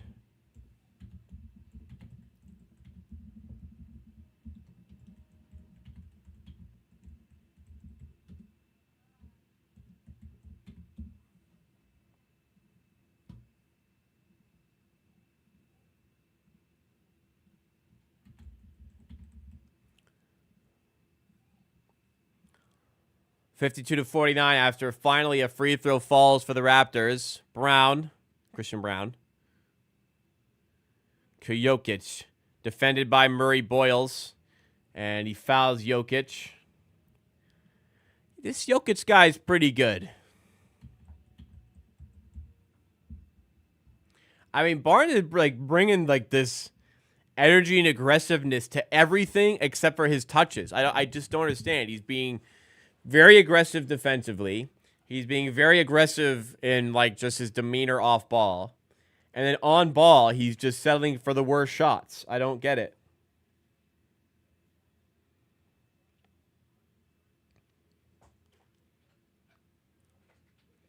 I mean, it's the first half of the first preseason game, but it's not necessarily like if Barnes just wasn't playing well, it's one thing. It's the fact that we are like green lighting these terrible shots that make him and the team worse. That is extremely problematic for me from a individual perspective. Like, why is he shooting this? And also like a coaching perspective, why are you letting this happen? Like, execution's one thing, process is another. Like, it's clear this is an acceptable process to them, which it is not to me. That's where I have if Barnes is missing shots or stuff isn't falling. First game of preseason, but we are 21 minutes into the game and he has not once got to the rim. Like, that's your offense, that's your engine. And he's not gotten to the rim one time. Hopefully, hey, we have a whole other half to address it. Hopefully some words, hopefully some adjustments, and hopefully some better decision making.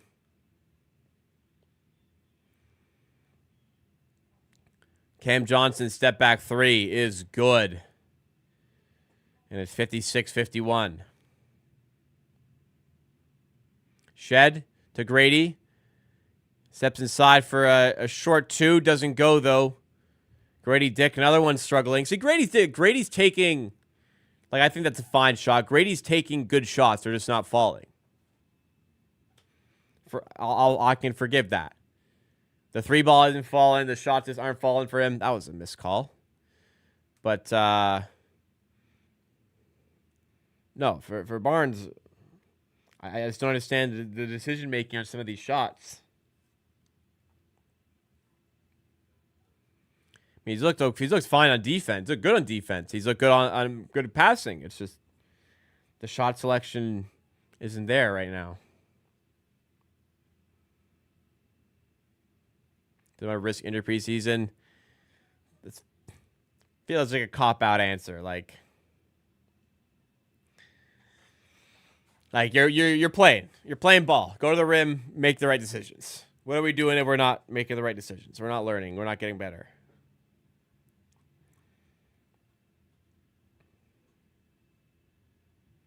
Corner for Murray. Boyles for three. Oh, spills in and out. Unlucky. We are hour 14. It's 11:14. There's still 2.5 minutes to go in this half. This is crazy.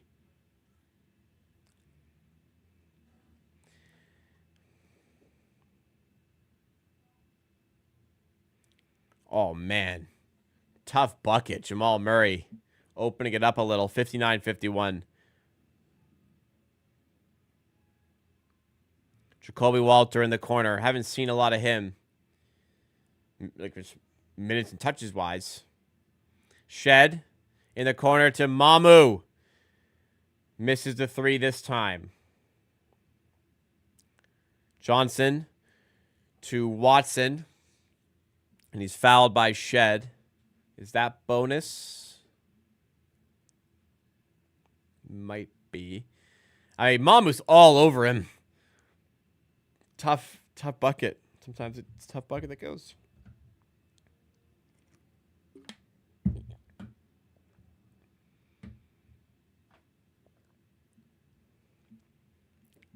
Yeah, I like that Murray Bowles was ready to just catch and let it fly. I'm A-okay with that. It's all about process. The process in preseason, you want it to be there. If it's not there, you want it to be worked on.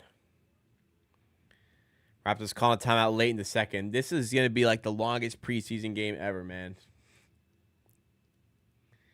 Chiefs going for a Hail Mary here.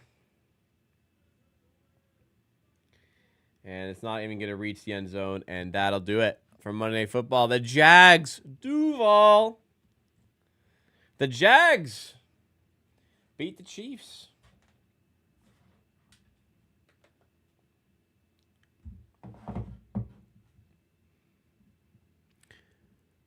Murray cooked. He is cooking, if that's what you mean.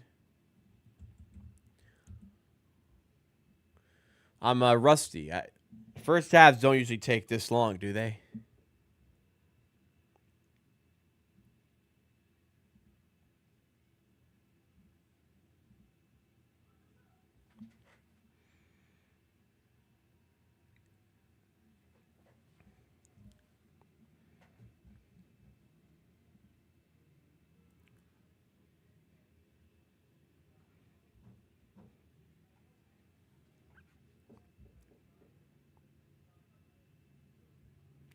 God, I'm a Giants fan. I gotta watch this team on fucking Thursday Night Football. I gotta watch this team for Thursday Night Football, man. We're so bad. We're so bad. Oh, and we're going to show the entire world how bad we are. I mean, the Eagles suck, too. We're going to make them look good. Oh, God, I hate the Eagles. All right. Raptors brought it within 3. It was 54-51. And it's 9 after the missed free throw there by Watson. So timeout Raptors. They have Shed, Dick, Murray, Boyles, Mamu Kelishvili, and Walter out to finish off the half. Shed. Out to Mamu. Nice pass down low to Murray Boyles. Good passing here, but great defense by the Nuggets. Walter just makes it happen and finishes. But that was some pretty terrific defense overall by the Nuggets.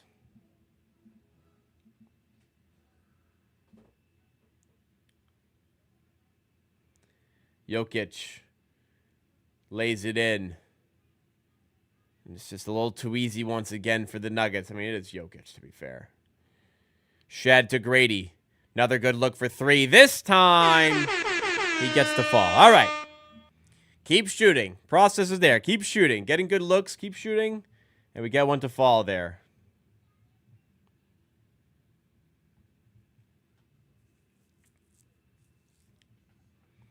Murray.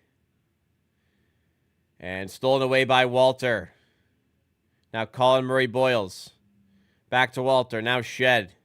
Lays it up. Oh. No call. There was contact. And the Nuggets turn it over the other way. So chance for the Raptors to breeze. 33.6 seconds. 2-for-1 opportunity here. Down by 6. Walter, I mean, that was lucky shot, really. Hey, we'll take it. We'll take it. Grady Dick. Hey, the contest was coming. It was a good 3. Good make there. All right, not going to take the 2-for-1 opportunity. Going to look for a good shot and take the whole shot clock. That's fine with me. Or early shot clock. Oh, big defensive play by Jokic. Murray Boyles looked like he had an open layup, but Jokic snuck in with a little fingertip and got it out of his hands briefly. It's tipped out of bounds. Ugly number is that the Nuggets have 16 turnovers to our 4, and we are losing by 6 still. We should be demolishing them. Shed turns it over. 5th turnover of the half for the Raptors, and it'll turn into 2 points for Johnson. Raptors winning the turnover margin by 11 and find themselves down by 8. A little worrying for the state of the offense and the defense to a certain extent. Shed to Grady. I mean, 64 points. Grady, tough shot at the buzzer. Doesn't go, and that will end the first half for the Raptors. All right. Some good and definitely, unfortunately, some bad for the Raptors in that first half. Unfortunate start to proceedings.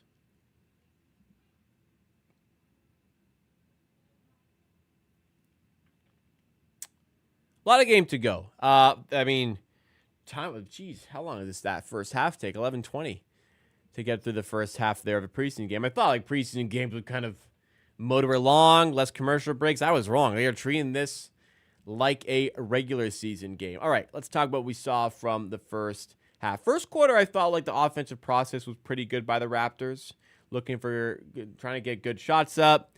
Brandon Ingram taking a lot of gravity. Converging defenders as he enters, as he gets towards the paint, sometimes into the paint. He's looked good. Brandon Ingram creating shots. This is what we traded for him for. We want that self-creation. We want him to bring in defenders. We want him to help get other players open. And to a certain extent, that's worked. I think the Raptors have moved the ball pretty effectively on offense as well. Off the bench, Mamu Kelishvili has looked great. He has a couple threes.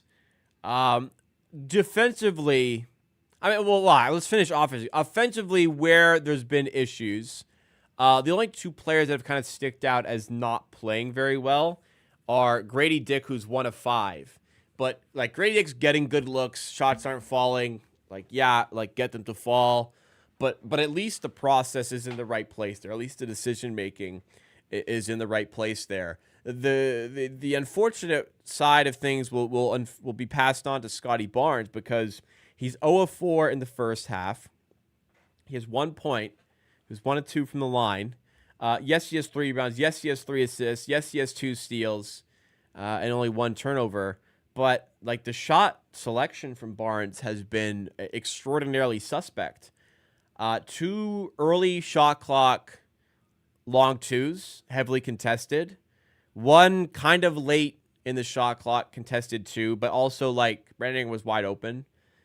And an open 3, which, you know, you can take, catch and shoot open 3. That's fine. You wanted to shoot that. But so I went to play 14 minutes of basketball and has not once had the ball at the rim, I don't think. I don't think he's once gotten the ball at the rim. And he definitely has not once tried to take his defender there. A lot of settling. You know, I don't mind like being a connective piece in a lot of cases, but like the settling for these jumpers is just a killer to his game and our game. Like it's just not needed. And part of that is on him specifically. And I know it's only halftime of the first of 6 preseason games, but like I was saying during the game, it's preseason's about the process, about working on things. But it's about the process, though. You want to be doing the right things and working on the right things. So I understand wanting to work on certain aspects of your game, but that's not a part of his game that should be worked on. Like this was a big argument I saw last season. I talked about this a lot last season. I said, like, this is a bad shot. Stop shooting mid range. It's a bad shot for you. It's a bad shot for the team. So stop doing this. People are like, well, the season's done. We're tanking. He's working on his jumper. They want him to work on this. Like, work on stuff that's going to make you better and the team better. This is not one of those things. So I also think that's just a cop-out answer. But, like, work on the things that is going to make you and your team better. That is not one of those things. Other than that, I think he's looked fine. He's looked good defensively. He's looked good distributing and playmaking. It's just a shot selection. And like I said, part of that's on him, but also part of that, like, Darko needs to be like, stop fucking doing that as well a little bit. Yeah.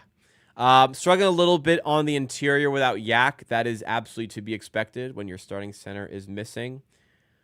Game probably looks a little different down low if he's playing. But, you know, another part to consider is the Raptors, the defense is allowing the Nuggets to shoot 70% from the field, and the Raptors are shooting 43%.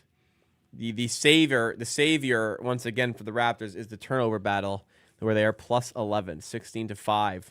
Raptors plus 10 in points off of those turnovers. So, yeah, turnovers really masking what has been not an efficient scoring night and a relatively easy scoring night so far for the Nuggets. And without Pirtle, again, that's a big deal. And you're playing against a very good team in the Denver Nuggets. But, yeah, a lot to work on here. A lot of missed rotations on defense.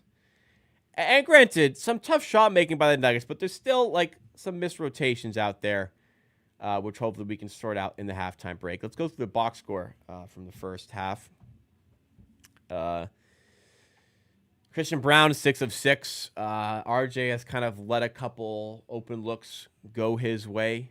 Tighten up a little there. Jamal Murray's made some tough buckets, and he's got 15 points. Jokic. We don't really have a good matchup for Jokic, and Jokic is the best player in the NBA, so I can forgive some of that. Off the bench, we've been beating him up a little bit. Where are the positive minutes coming from? Baji in 7. I mean, Walter in 2. I mean, small samples. Yeah. Been a tough game, man. It's been a tough game. For the Raptors, Ingram's looked good. 5 of 10, like I said, including a 3. 13 points. RJ Barrett has looked great. I gotta be honest. He's made some good looks from 3. 2 or 3 from there. He's connected well with the offense. He's got 3 assists. Defensively, he's let a little bit go. That's something you have to live with for him. But offensively, he's looked good. He's looked very good. He usually does at home. Quickly has kind of gone under the radar, actually, as not really having a very effective game. 1 of 2 is 3 points. Like, he's just, you haven't really noticed him, to be honest. I haven't really noticed him. That's a player you want to get more involved as well. Mobo's looked good at times, bad at other times. Like, he's looked a little bit more confident under the rim. Has had a couple minutes there, but he's, for the most part, looked better. Mamu's looked great, like I said. Mamu's looking great connective piece, connecting some dots, knocking down some threes, being aggressive at the rim. He's looking very nice. Really nice piece there for the Raptors. Murray Boyles looked okay, just pulled out with that ankle injury briefly, so we haven't seen a ton of him. And Grady Dick, like I said earlier, just got to make some shots. But, yeah, some tough moments there. Hopefully we can make some adjustments defensively for the second half. And hopefully we can make some better decisions on offense, especially for somebody like Scotty Barnes. Let's do that. Let's make better decisions, and the team will be better off. I promise you. Let's work on the things that will make the team better. Thank you so much to everyone who's joining me today. We have 165 people watching. Thank you so much, ladies and gentlemen. We've got a shot. We can get this stream to 100 likes tonight. Help drive us up in the YouTube algorithm by hitting that like button. And let's get this stream to 100 likes. What better way to start off the preseason for the Raptors by getting the stream to 100 likes? If you're new to the channel, I stream for as many Raptors games as I can. But I'm also live Monday, Wednesday, and Friday at 5 p.m. Eastern Time, covering the latest news, giving my latest analysis for the Raptors, discussing other breaking stories around the NBA, and also just vibing, hanging out with you guys in the chat. Great time to get subscribed to the channel. Last plug, merch. I've got the shirt on today. We've got hats. We've got stickers. Check the Kijiji link in the description. Let's get you some merch. Support the channel. Directly support the channel. Get some cool stuff in return. Win. All right, you guys. A lot of people in the chat. What's up? How you feeling after one quarter? How you feeling? Scott looks tired. Having to guard Jokic and Yak. I think you mean JV. Well, get used to defending good players, I guess. I ain't buying tired as an excuse. Scott drove the ball once against Bruce Brown, drew a foul, but that was it. He did. Okay, he did drive it once, and something good happened. Let's keep doing that, please. Please. Wish they knew how to run an offense better. Good if anybody can't really run an offense. It's tougher to run an offense when you can't really bend the defense because you're just not. It sounds to me not great offensively. Like, he's not a good shooter, not a great handler. Like, it's just how he can bend the defense. Brandon Ingham's looking good. Q-Man says, "Yep, agreed." LOL, I'm funny. It's a bigger impact seeing RJ quick. Fortunately, it's probably RJ. But hopefully we get more out of quickly. Hopefully he improves. Which is preseason stuff. Yeah, I mean, obviously it's half of one preseason game. But the Barnes decision making is slightly alarming. I will continue to harp on that because that's not preseason rustiness. Doesn't change that. Spartan Thorns and Yak fixes 80% of the issue we're seeing right now. That is, yeah, it's partially true. Like, defensively, a lot of like problems on defense are sorted directly if Yak is out there. I agree with you there, Spartan Thorn. Fire Darko, hire Mike Malone, follow his dad's footsteps. I've said my piece. I've said my piece about Darko. We'll see how the Raptors handle this season. Ronnie M says, who contract looks worse in the year, RJ or IQ? Well, RJ's will be expiring, so I think it has to be IQ. Getting ready for the second half momentarily.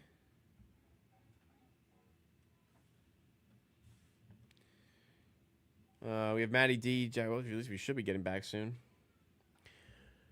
No, IQ's contract did not look good last year.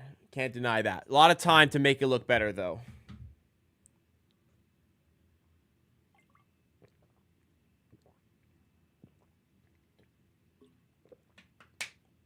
No Jameson Battle yet. Actually, yeah, you're right. I said in the summer he might be the odd man out of this rotation. No Jameson Battle. No Elijah Martin. Yeah. Why are preseason games 10 p.m.? Because this is a West Coast game, as is the next one. West Coast is 3 hours behind Eastern time zone. That's true. The screen quality, something I haven't thought about as well. This is better. And I mean, I think some of the offensive fluidity. Pirtle playing out of the elbow.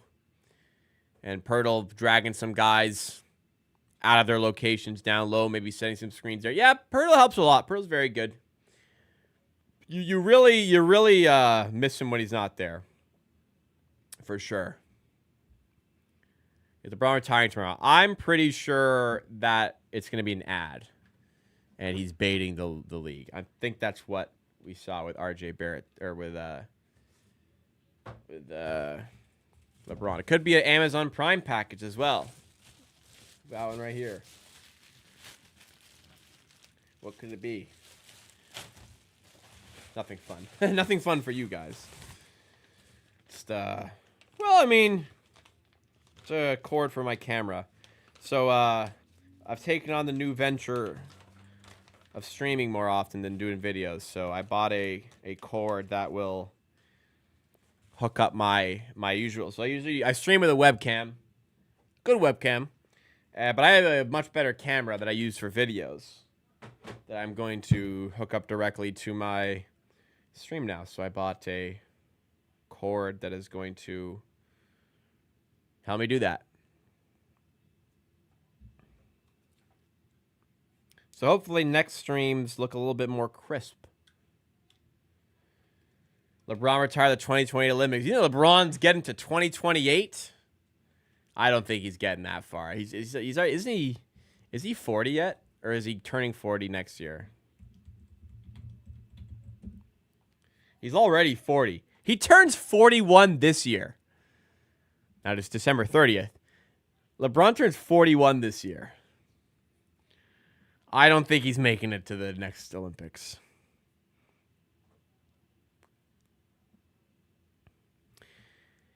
JK, yes, something that I hadn't mentioned. This is Brandon Ingram's first basketball game in 8 months, 9 months.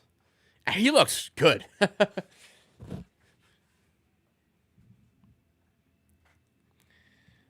He's looking very good.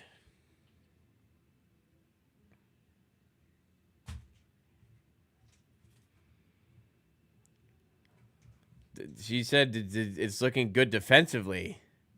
The Denver Nuggets are shooting 70% from the field, Kayla. You know, we need to work on things here.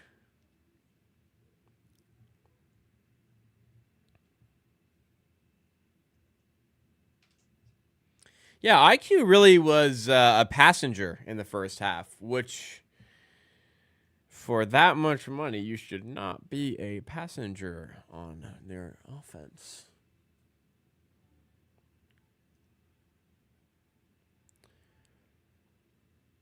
All right.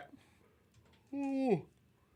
God damn, 11:36, the second half just getting started. Good grief.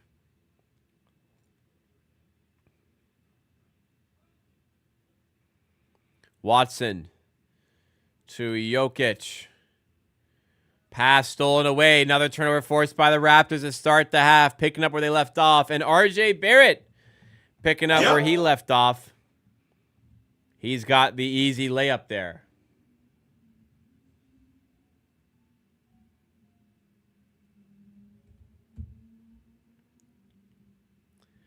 17 turnovers, 19 points off of them, and still down by 6. Yeah, got him there making them shots.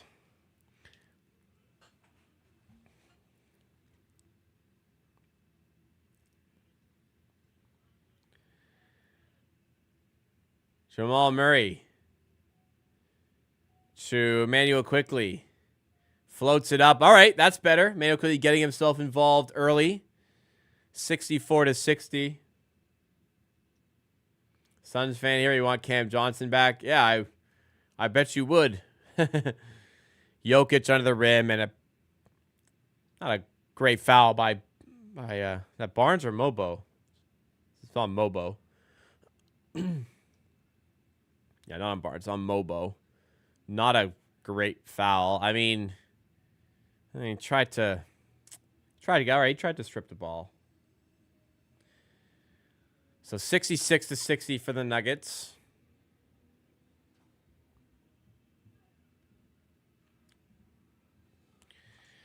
I mean,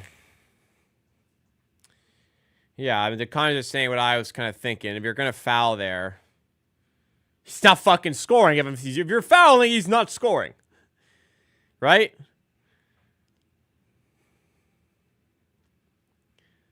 Quickly. And immediately trying to get more involved, which is good. We have Barrett on it now. Jokic sags off. 3-ball. RJ can't punish. That's the thing. That's like a good example of what I'm talking about with Barrett. Like, yes, he's knocking down the open ones, but like the respect isn't quite there. They're happy to let him take that shot still. Can he get to a level where they don't want to sag? Barnes, no look, down low to Mobo. Ingram stolen by Brown. And they tied up with Barrett. So, and they get a timeout off. So it'll be a Nuggets ball. Good timeout there by the Nuggets.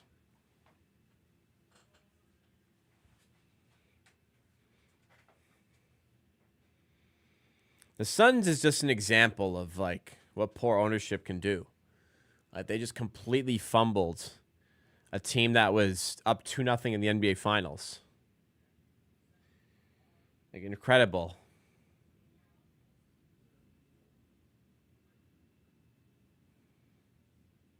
I love Cam Johnson. Well, I mean, I guess I would love him if he was on my team.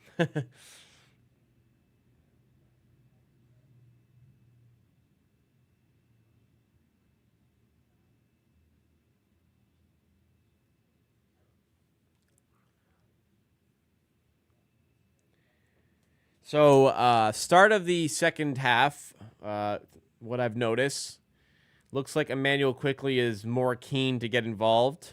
Hopefully that was a bit of a point of emphasis from the coaching staff. Otherwise, not enough really to report here.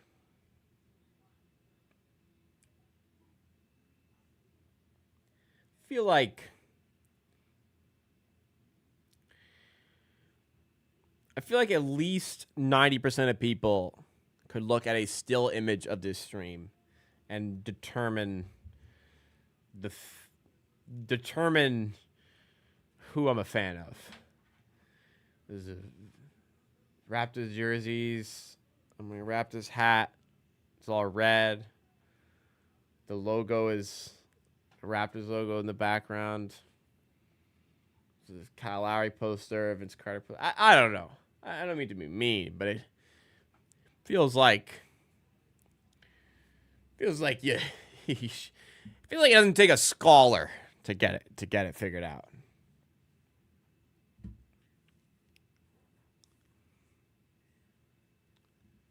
Nuggets coach is very young. How is David Allen?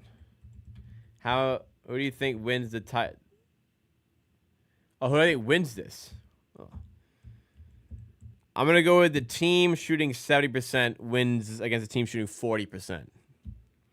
I'm going to go, as of right now, it looks like the Nuggets will win. If they can clean up the turnovers, they're going to fucking mow us. The other one's 44. I guess that's kind of young for a coach. Darko's about that. Darko's like 42, isn't he? He's 46. He's a bit older than I thought, but Darko's not old either.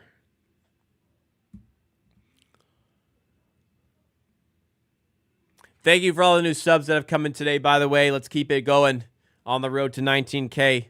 And make sure you like as well. Drop a like. Let's get to 100 likes in the stream today. Back from commercial. 10 minutes to go in the third quarter of what is going to end up being the longest preseason game ever played in NBA history, I think. Probably not, but it feels like it. Quickly picking up Murray. He's looking for separation. Good defense. 3 Raptors converge, and tough bucket. Just tough bucket after tough bucket for Jamal Murray. What do we feel about Blue Jays tomorrow? The nerves haven't quite settled in as Barnes misses an open layup. Good Lord, Scotty. Good Lord. I mean, at least he's getting to the rim this time, but good Lord, Scotty. I'm not quite nervous for the Jays game tomorrow. I'm feeling good about Shane Bieber being on the mound, as you should, as Barnes misses another 3. 0-6 from the field for Scotty. The game I will be... Game 4 is the one. Game 3 is the one. Then Game 4 is the one. But you don't want a chance of blowing the 2-0 lead. Look, they're looking pretty good. They've done their job. Put the pressure on the Yankees to do their job at home. If not, you're into the ALCS. We're in a great spot. Up 2-0 with Shane Bieber on the mound. Up 2-0 with, I think, their best pitcher playing. Okay. Defense lagging again. Some easy buckets there. Barnes, like I said, I'm more concerned about the process than the result. At least he got to the rim that time, but I got to say, you should probably be making your open layups. He's looked rusty in some spots. Another new subscriber, A1 Dog 74. Welcome to the Amateur Army. And another new one, Badger got ya. Well, he's got me subscribing to the channel. They've got me subscribing to the channel. Thank you so much for that. I'm live every Monday, Wednesday, Friday at 5 p.m. Eastern Time. I'm also live for Raptors games, at least a lot of them. Not Wednesday, sadly. And videos come out throughout the week as well. A lot of great stuff coming at you on the channel. And some new people joining the ranks today. I think we've gone up like 15, 16, 17 subs today. That's fantastic. Thank you so much, guys. A1 Dog checking in from Tennessee. Well, what the hell are you doing in Tennessee?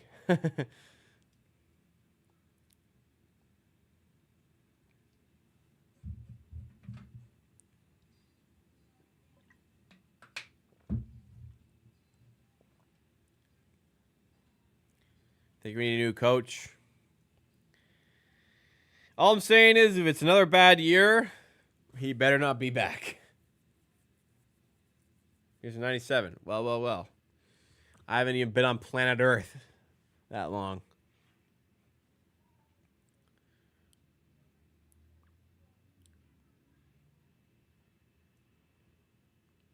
Well, I'm not going to come to conclusions about Scotty Barnes' season just yet. But, yeah, not a very good game so far. Yeah. Huh.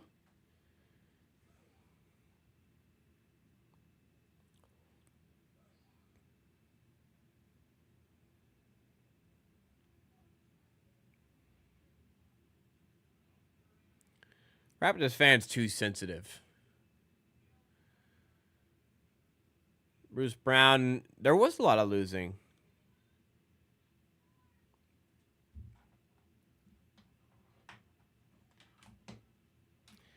Raptors fans a little sensitive about what Bruce Brown said. But Bruce Brown was shit for the Raptors, so I can understand why they may want to jump on him. He's been shit tonight, too. He's been awful tonight, honestly. Bruce Brown's been terrible. 74-62. Here we go. Back underway. 8:35 to go in the third. Mobo, pass stolen by Bruce Brown. Barnes does well to hunt him back in transition, but Brown gets it back and makes the layup. I poked the barrel on. He's talking a little shit. Okay. He deserves to. He's talking a little shit. Here's Barnes. Attack. All right, kick out. He had 3 guys on him. Kick out to Quickly, who misses the 3. Ingram nearly pulling down the rebound, but cannot do it.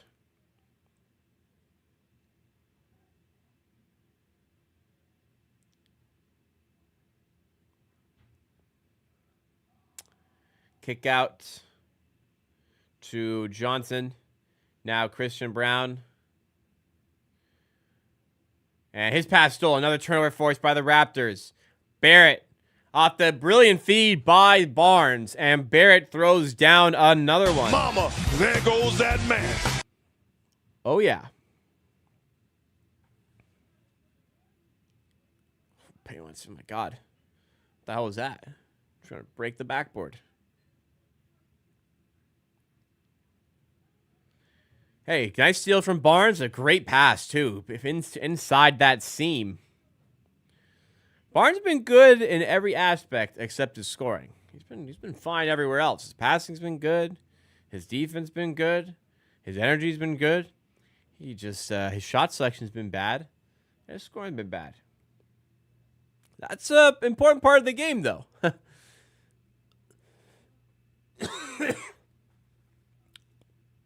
Watson to Christian Brown for 2 there and got it. 14-point lead for the Nuggets. Raptors having to play some catch-up. Now, it got kind of dicey early in this game, and it was a couple big Mamukelashvili threes that got them back in it. We'll see if we can get something like that again from somebody as Quickly off balance on the run. Cannot get the tough shot to fall. Other way, Murray Boyles called for the foul. I'm not sure about that call. Murray Boyles not happy about it either. Christian Brown's playing really well tonight. I don't think he has a miss yet. Christian Brown is 8 of 8. Whew. 808 and breaking hearts. Raptors hearts.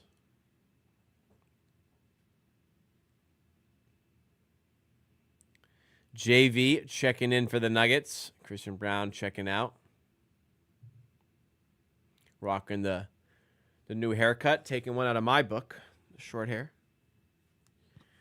Long-term viewers know that's more of a recent thing for me.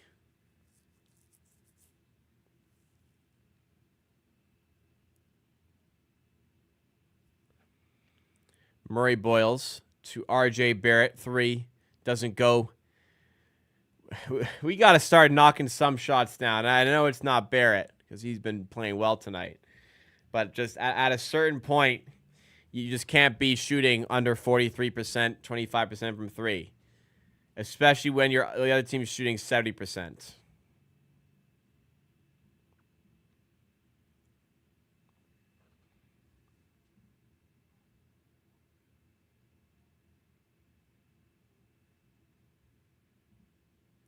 Who signed the ball behind you? This is a Pascal Siakam. It says Pascal Siakam's signature. A very bad signature. And then it says 19 champs underneath. Which, is also scribbled on horrendously, unfortunately. It is authenticated. I do have the authentication with it. But it is... His handwriting fucking sucks.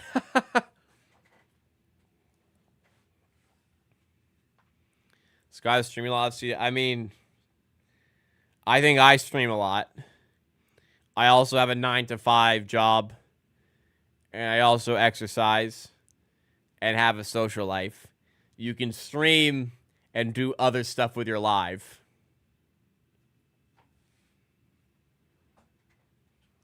Hate that criticism of players like they have any hobbies. All of a sudden they're not working on their game. Like, what? Would you be happier if he was, like, knitting or something so you didn't see when he wasn't practicing?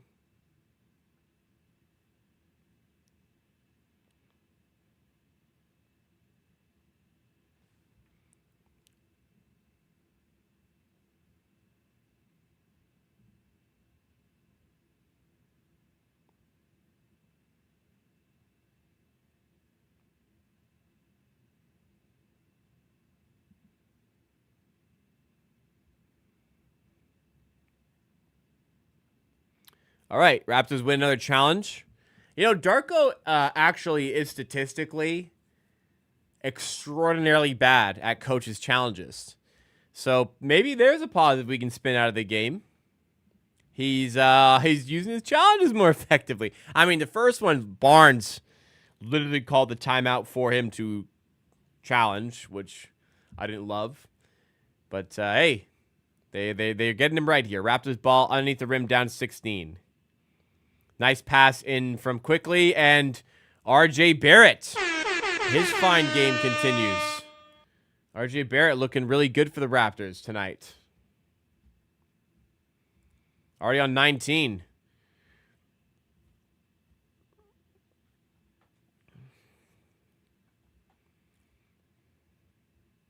And turnover by Bruce Brown again. 13-point game.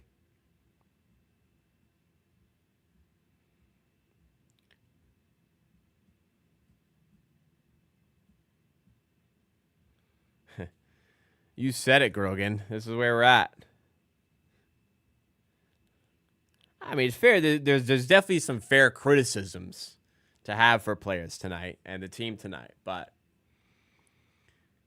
5 more preseason games to go at a big 82-game season as Emmanuel Quickly knocks down a 3. His first 3 of the night. He's taken 3 threes now. He's taken 3 threes. He's 1 of 3 from 3, I think. So last season he took about, as JV gets an N1.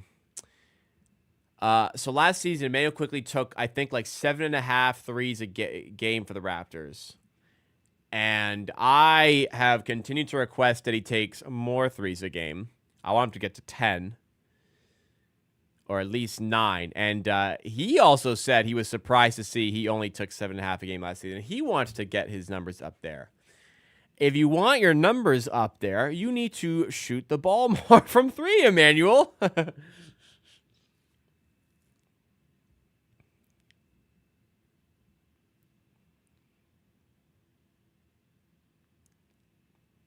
83-70. Ingram misses, but taps in his rebound. If Barnes would have been good already. I mean, Barnes is a previous NBA All-Star. So he clearly is an extremely skilled and talented basketball player.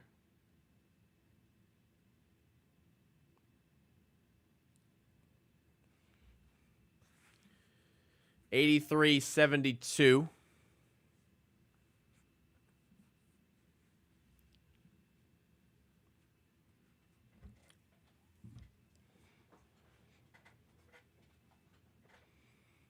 What is Darko dancing around doing, man?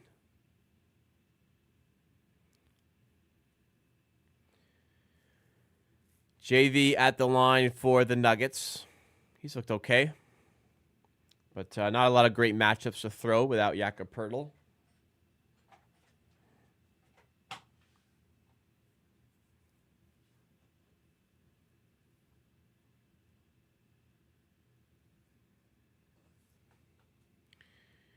Second free throw after the miss by JV coming up. Matty D has pronounced Mahmoud Kalashvili's name 3 different ways tonight. He was adding in like an S, an extra S earlier. Now he's not, and now he's pronouncing it in a different way as Ingram draws a foul in mid-range. I mean, look, there's a lot of positives out of Ingram's game tonight. He is a tough assignment for any player. He is a tough assignment for a lot of these Nuggets players. He is hunting down shots. He is getting them. He is making them. He is pulling in extra defenders. Ingram is absolutely making a difference right now.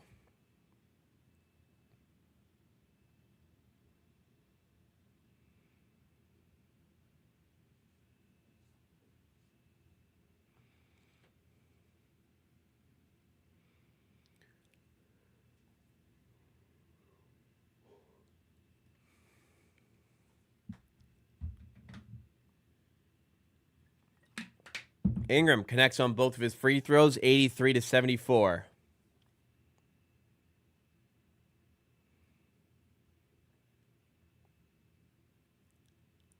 Strother to Hardaway. 3-ball does not go. Mamu chases down the rebound. Good on him.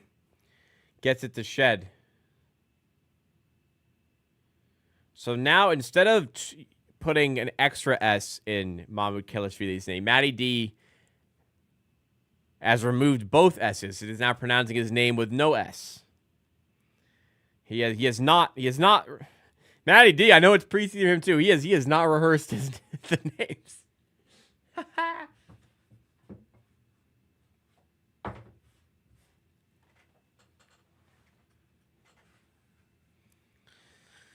Hey, RJ's responded well. You know, amidst all the trade rumors circulating, he's come out. He's been professional. He's doing a job tonight. He's playing well. Offense looked good. Ingram's back at the line. First free throw's good.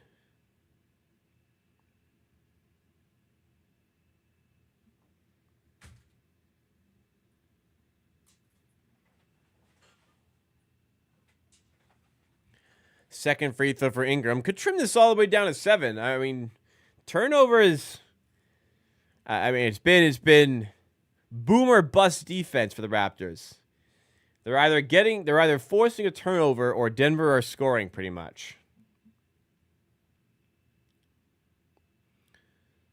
So there's positives and negatives. Positives are they are manufacturing a lot of extra possessions. That's what they're going to have to do all season. They're going to have to win possession battles. As they force yet another turnover, Shed will lay it in and make it a 5-point game. The Vancouver crowd's not really rocking. I know they're losing, but I feel like Montreal was louder. Anyways, Brown, 8-0 run by the Raptors. It's an 8-0 run. Can we get some fucking fire in this team, Vancouver? Shed to Murray Boyles. Back to Shed. CMB for 3. Doesn't go. Mamu hustles to get that rebound and is going to earn himself an extra possession, or the Raptors' next possession. Mamu's playing well. I like it. He got the steal there, too.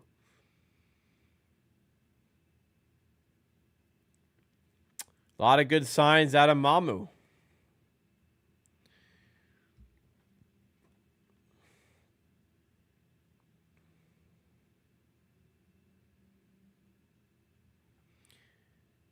Sandro for 3, and he cans it. Yes, sir.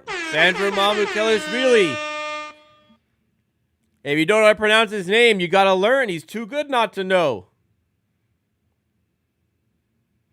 83-81. It kind of looked like this game was just going to get away from us. But the Raptors are digging into it. 2-point game. Taking advantage of some of these bench minutes to great avail. Mamu, up to 13 points. Third on the team in scoring behind Ingram and Barrett, who are 19 each.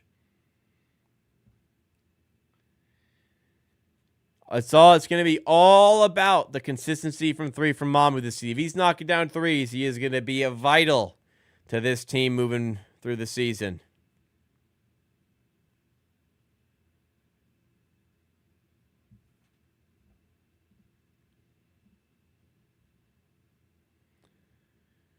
Looking good. We'll see what he can. We'll see the consistencies. That's the key. The consistencies for Mamu. But we will see.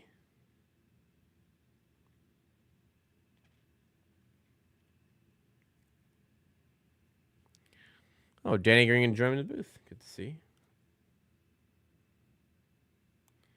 Thomas Mueller watching. What a random signing for Vancouver. Thomas Mueller in the crowd tonight. I sincerely hope Barnes has worked on his post game in the offseason.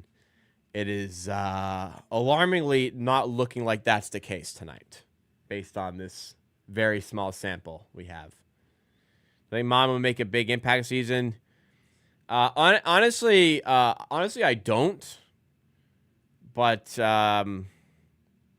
first of all, I hope I'm wrong. Second of all, he doesn't need to make a big impact to have a good year. He can just come off the bench, knock down some threes, knock down 35, 36% of his threes, make the right plays, and that's more than enough for me.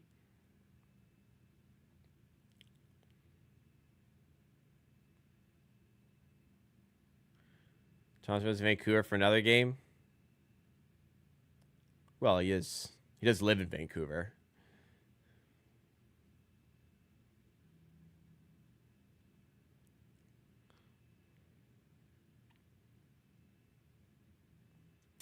Well, Barnes, obviously the offense has been bad. Decision-making poor in the first half, and then hasn't gotten going in the second half. Everything else has been fine. He's looked good on defense. Looked pretty good. Very good on defense. Playmaking has been good. His energy has been good. He's setting the tone in that regard. But yes, the execution and some of the decision making and some of the execution on offense, shooting and scoring wise, has not been there.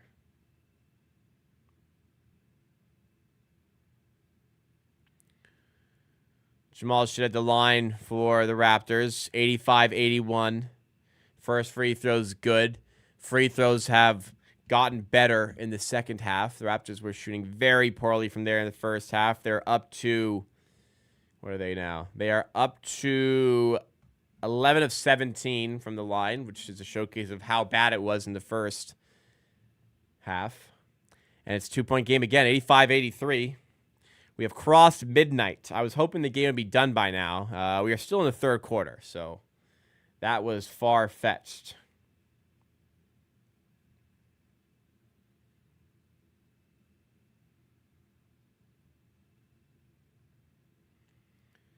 Why is Ingram playing good? Why is Ingram playing well after being off for a year? I think Ingram's just a good basketball player, man.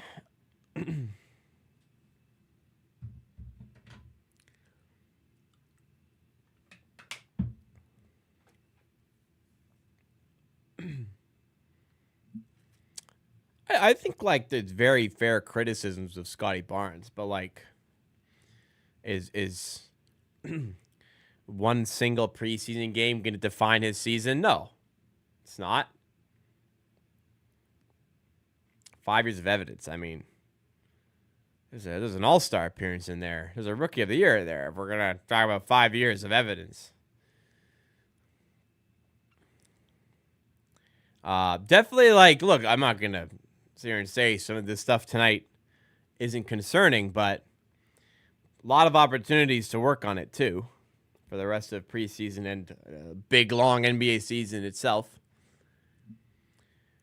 But, yeah, definitely some of the decision-making is a bit concerning with the shots and the lack of aggression. As Jamal Shed drills a three, 87-86.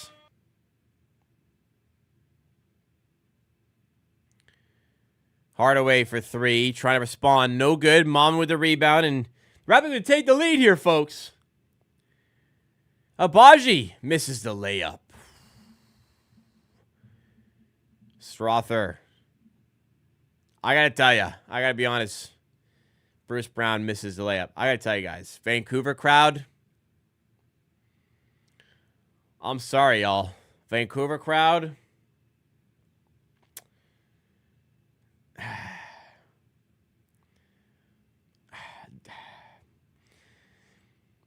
If this is y'all tryout for an NBA franchise, you ain't making it past the first round of cuts. I know it's a preseason game, but man, we were on an 8-0 run. We made a big comeback here. We gotta be rocking in Vancouver right now. We are not. It is quiet. It is quiet. Come on. I thought more of you, Vancouver. Hopefully you think more of me. 166 people watching. Thank you so much. 86 likes. We're 14 away. Let's get this one to 100. 14 more likes to 100. If you're new to the channel, make sure you're subscribed for more Raptors content.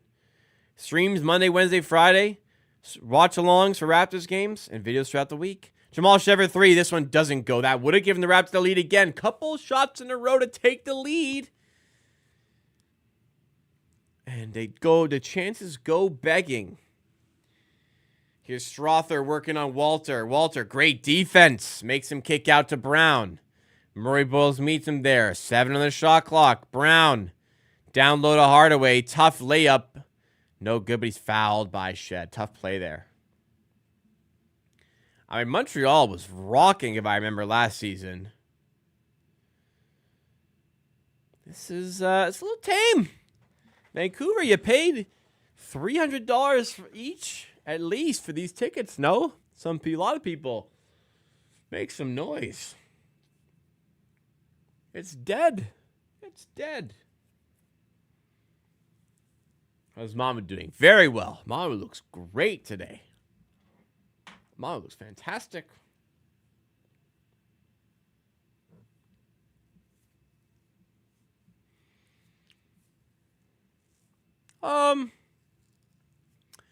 Yeah, there's definitely something to be said about Scotty's evolution of his role, because the first half of his All-Star season he was terrific, and then after the Siakam trade he wasn't as good, and he hasn't been as effective since. So yeah, he still has, at least last. I'm not going to say tonight because it hasn't been tonight, but I'm not going to say for this season. But yeah, the last year, first year in that brand new role where the defense is kind of figuring you out. The defense is worried about you. As we have a new subscriber, Tabin, has subscribed. Thank you so much. Welcome to the amateur army. There is something to be said that when the defense is focused on him, he hasn't been as good, which is why I was very excited for the Ingram pickup, because in theory, Brandon Ingram should be taking a lot of the defensive focus away from Barnes.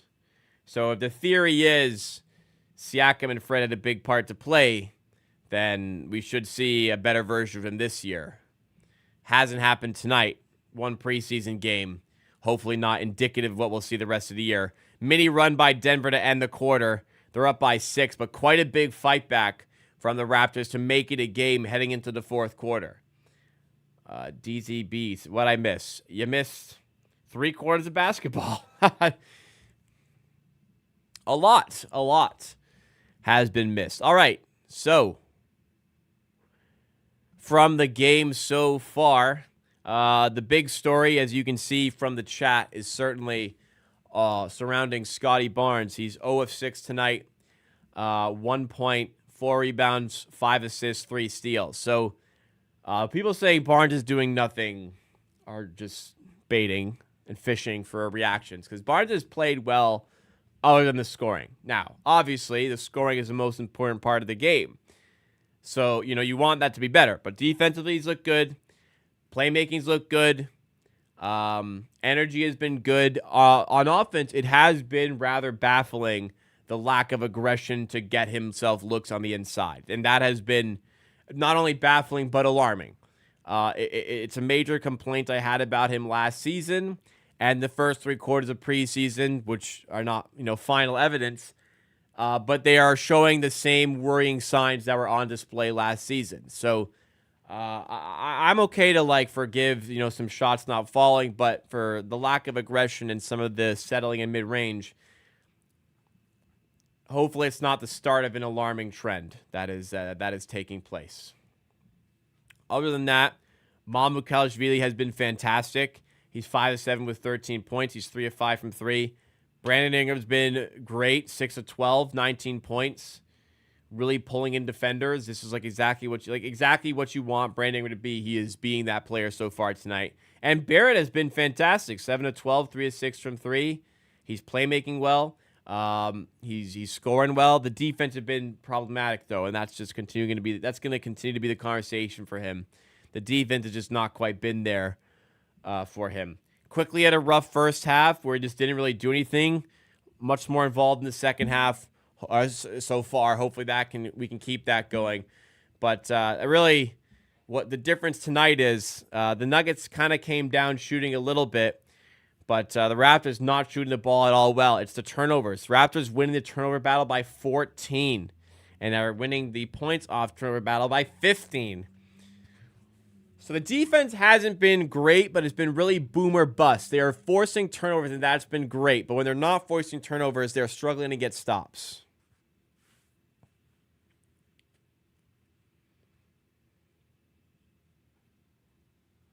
A mobile starter because Jakob Poeltl's injured.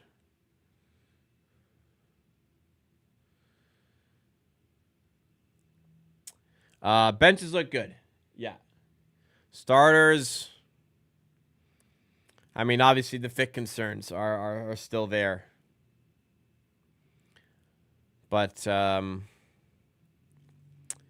there's been enough punch from three. I think from Barrett and Ingram tonight. Well, I think it was one. Barrett has 3. I think Barrett has 3 threes. That's great if he does. Barrett, 3 of 6 from 3. Starters have 5 threes, though. I'd be interested if they finish the game with the starters. I would really like to get Mamu in instead of Mobo to finish the game. If they do finish with the starters, because it's a preseason game, they might just start to throw in some third stringers here. Jakob obviously makes a difference to the defense as well, which I'm talking about. Ooh, Grady nearly throwing one down off the free throw miss. Whew. Grady's got some bounce, man. My eyes itchy.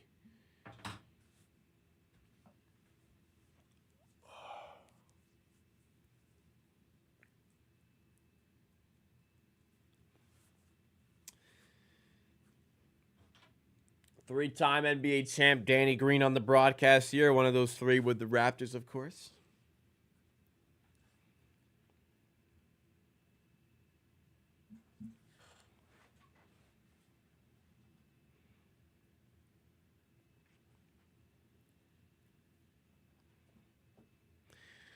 Big steal at half court by Mamu, throwing it down, and the Raptors have tied the game. Big time play. Raptors in this one. Mamu crowd feeling looking fantastic. The Vancouver crowd in a library still. But we are moving, ladies and gentlemen. It is a tie game in Vancouver.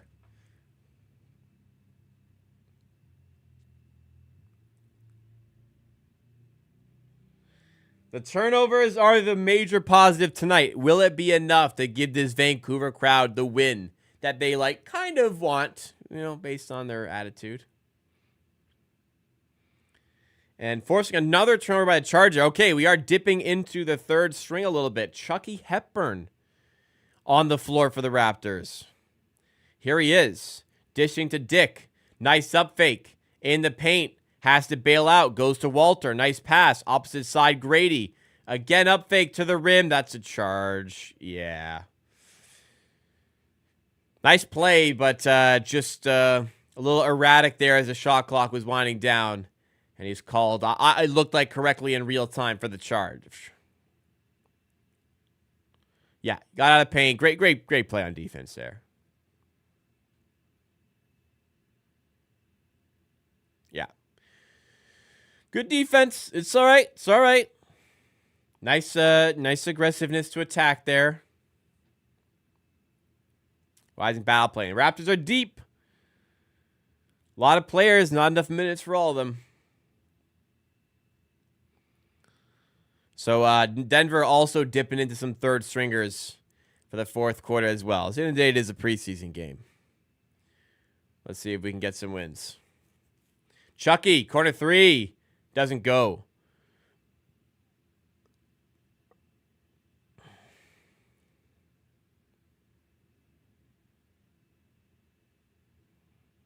Zeke Naji in the game for the Nuggets. Weighing him down with their contract, but he's getting in some preseason reps here. And he puts the Nuggets up by 4. Walter in the paint. Floater, good. Got it. Nice, nice. 2-point game.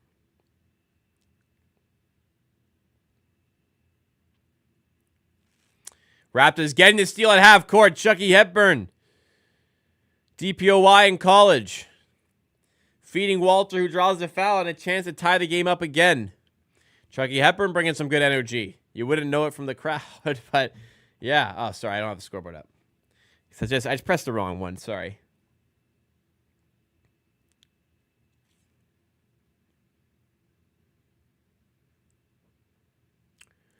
So prime showcase of the lack of minutes to go around for this Raptors team. No minutes afforded to Jamison Battle. No minutes afforded to Elijah Martin. No minutes afforded to A.J. Lawson in a game in which Jakob Poeltl is also not playing. So you have to wonder how some guys are going to feel. They're not cracking rotations as Walter misses the first free throw, spins around, and does not drop.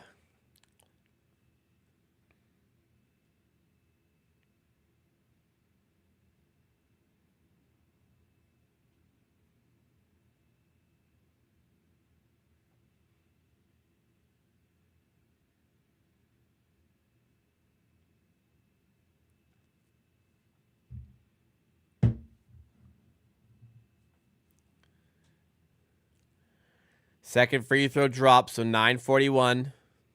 Down by 1. Najee. Up top. I'm struggling with some of the names now. Here's Tyson. Stolen away. Another turnover by the Raptors. And Grady Dick, that's another charge. Yep.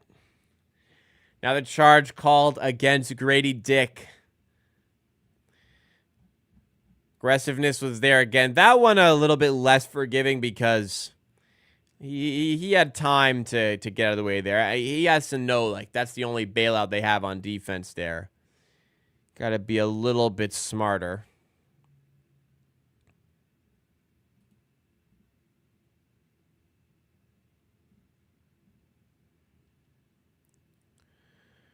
Tyson with nearly another turnover by the Nuggets.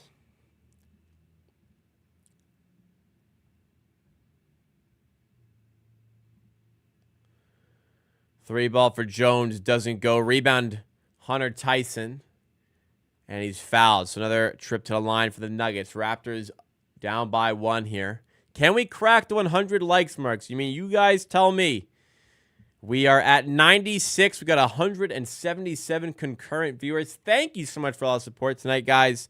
Hopefully we can finish strong here on the court. And let's finish strong off it as well. Smash that like button if you're enjoying the stream. If you haven't already, subscribe to the channel. I'm live Monday, Wednesday, and Friday at 5 p.m. Eastern. I'm live for Raptors games, at least as many as I can. And I do. We have videos dropping throughout the week to keep you guys entertained. At least, hopefully, entertained.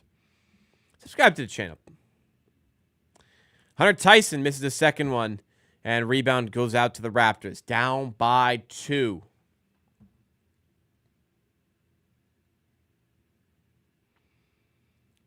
Joe Bobs. Out of the 3 rings, Danny Green won. I think it's safe to say Raps won. Had the most memorable one, especially with the role he played. I don't know if you saw the Danny Green heater in the finals when he won it with the Spurs. From an individual perspective, that was the most impressive one. Danny Green lit up the finals, particularly one game. Like, I forget which game it was. Danny Green fucking lit up the finals in one of the games. I think, unfortunately, that has to be it. Danny Green was actually pretty poor for the Raptors in that playoff run. Like, the reason Fred VanVleet got all those minutes. He was taking Danny Green's minutes. All right, so we do get Jamison Battle on the floor. He replaces Grady Dick. That could be the end of Grady Dick's night. And perhaps what he'd like to have back. 1 of 6, 5 points. A struggle for Grady Dick tonight. Just shots were not falling for him.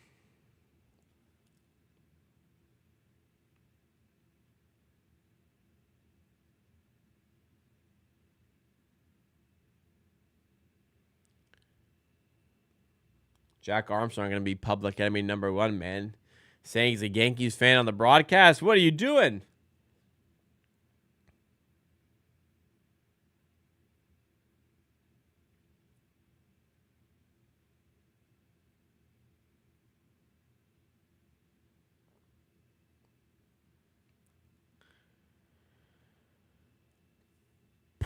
.8:13 to go in the fourth. This game is so long. This game is so long.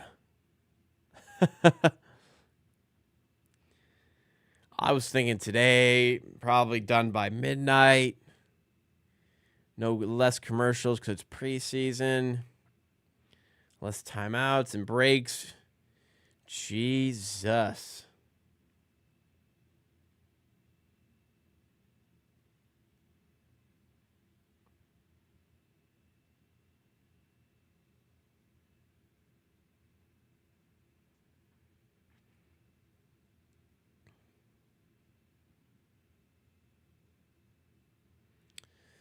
Yeah, Green, pretty well spoken. I know he does a podcast. I don't listen to it, but pretty well spoken.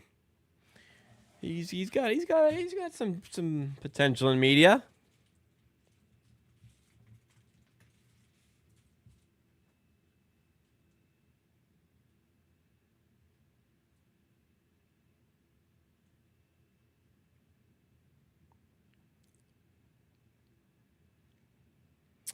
I mean, the NBA doesn't want to speed up games because they want that ad revenue. I mean, you're worried about making the NBA product better. I think speeding up the game would have a significant effect on that.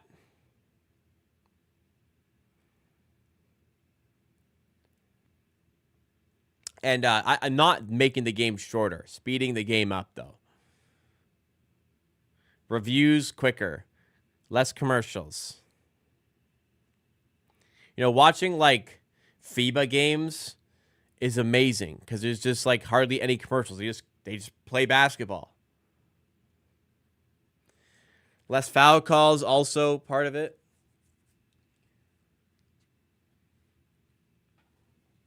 Ooh, I need to get some water.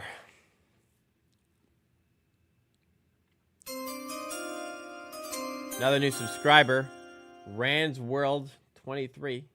Welcome to the Amateur Army. Thank you so much for subscribing. Appreciate that.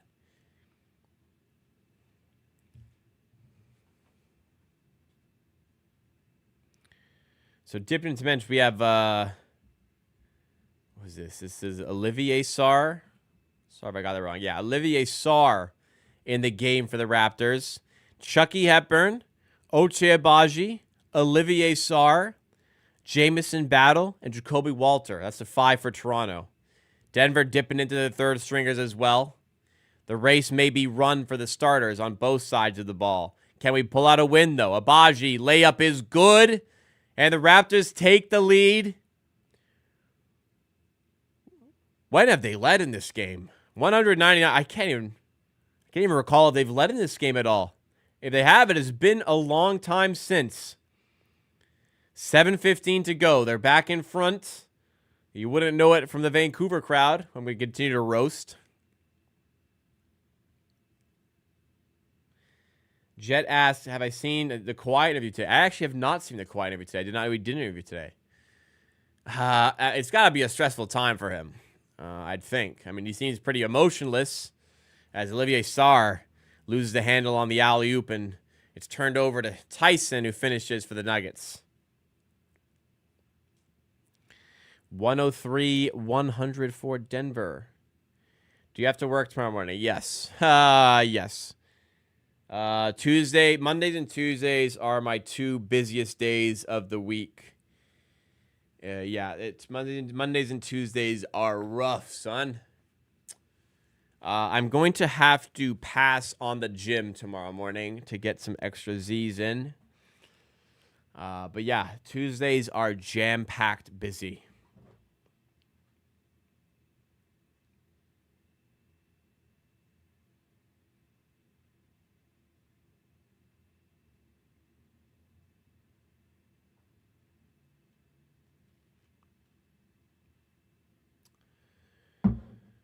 All right, we have a commercial break. I'm going to quickly go get some water because I'm out while I'm gone. Good opportunity for you to hit the like button, subscribe to the channel. Check out the merch link pinned at the top of the chat. Don't go anywhere.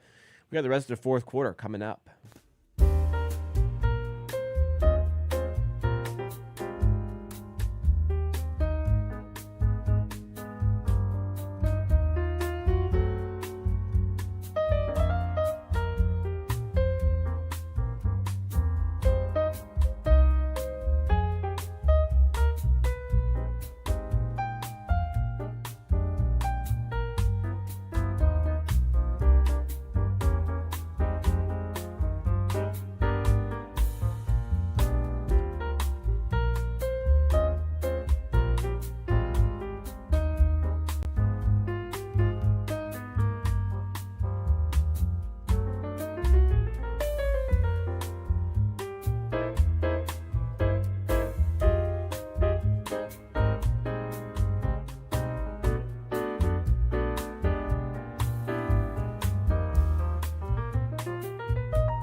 All right. Back just in time. Fourth quarter winding down. Not even really winding down yet, though. 6:35 to go.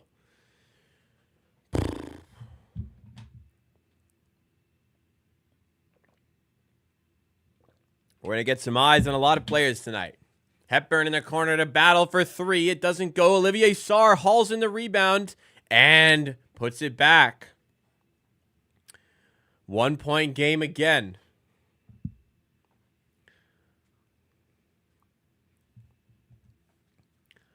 Pickett.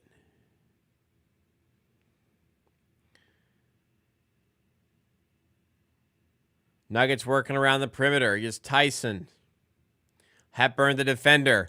2 on the shot clock, and the pass is stolen. Another turnover forced by the Raptors. Battle.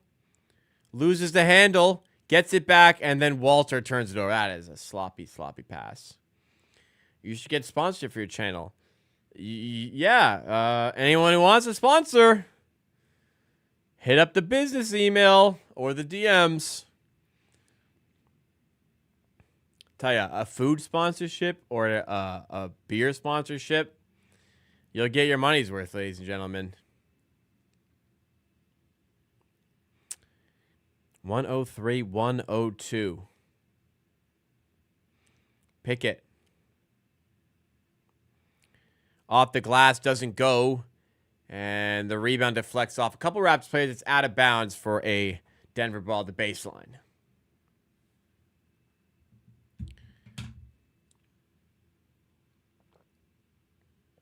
So, yes, are digging into the bench now. Elijah Martin checking in for the Raptors. 39th overall pick this year. Tenacious player. Hopefully we get to see some of that. Also checking is A.J. Lawson for the first time. So it's Chucky Hepburn, Jamison Battle, Olivier Sarr, A.J. Lawson, and Elijah Martin. Digging into the fourth stringers, man. Tyson, tough jumper. Doesn't go. Defense. Holding firm again. Martin. Handoff to Hepburn. Up fake. Inside. Dish out to Battle for three. Doesn't get the bounce to go. The rebound. Won by Lawson. Gets it to Sarr. Battle again. Back to Lawson. Go to town. And he's fouled.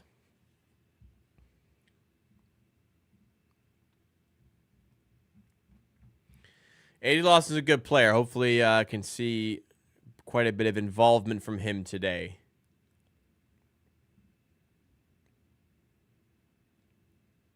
Or a lot of involvement from here on out, at least. I think with AJ Lawson in, the Raptors are going to win this game. They're going to challenge this call here. As you have a new subscriber here. Senior, did that say Gudex? Did I read that correctly? I need to double check. I need to double check that. Let that load. We have another new subscriber here, Jose Bless.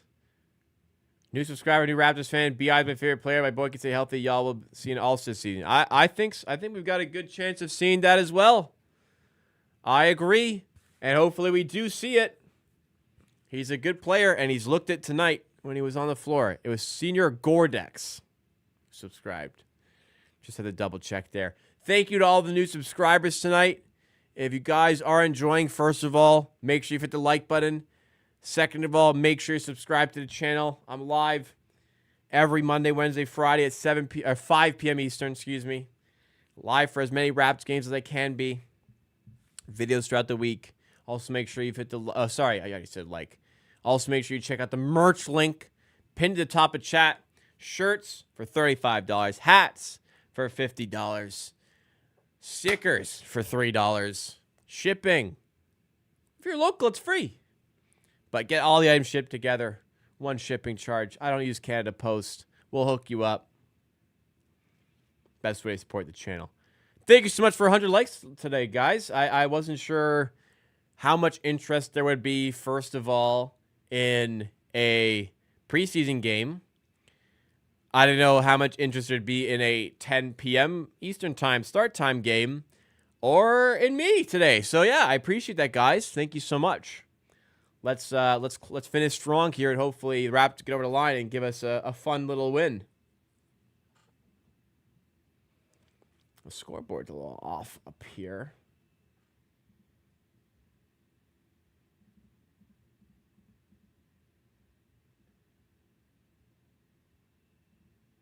Unsuccessful challenge.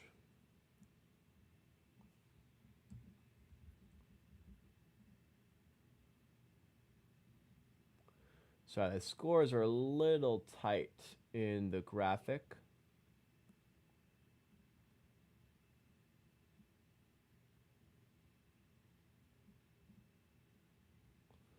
It's a bit small.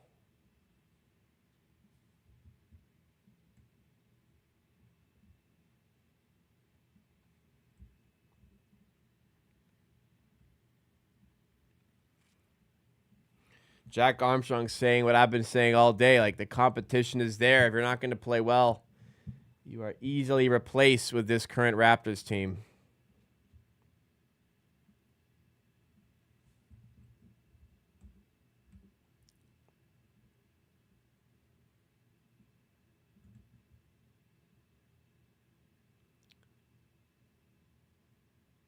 Foul on Chucky Hepburn there. That was too big.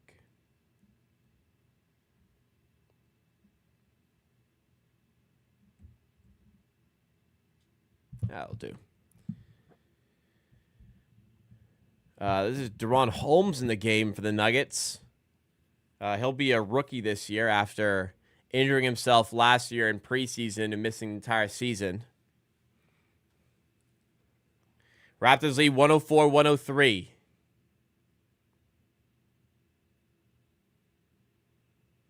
Chucky Hepburn to Jamison Battle in the corner of Sarr. Nice ball movement. Elijah Martin gets to the rim. Nice finish. I'm going to say, just shoot that. But he does really well to get to the rim, carve out a look, and finishes with calmness, poise. Very nice. 3-point game. Almost there. 3:32 to go. Stick around after the game as well. We'll still do a post-game show despite the ungodly hour we're watching this at. 3-ball for Holmes, though, ties the game up at 106. That's what he's got. A bit of floor spacing for his size. 3-ball up for Lawson. Sorry, that was Who was that? Sar, I think it was for 3. Yeah. And Raptors get another turnover.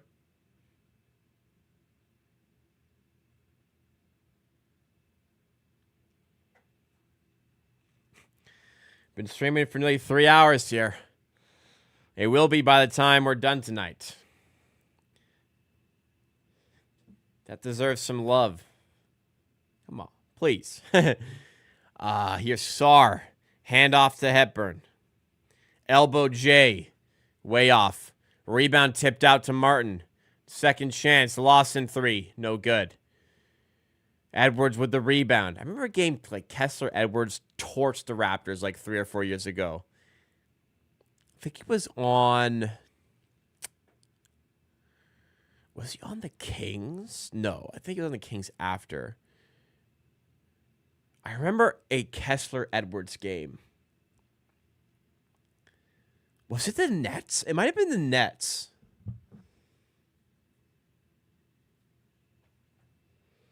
Oh, God. I didn't even think about... Reed Wensky, I did not even think about overtime. Oh, my God. Please do not let this game go to OT.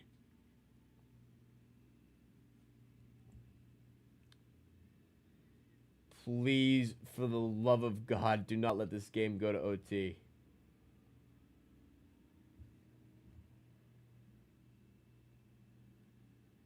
Oh, no.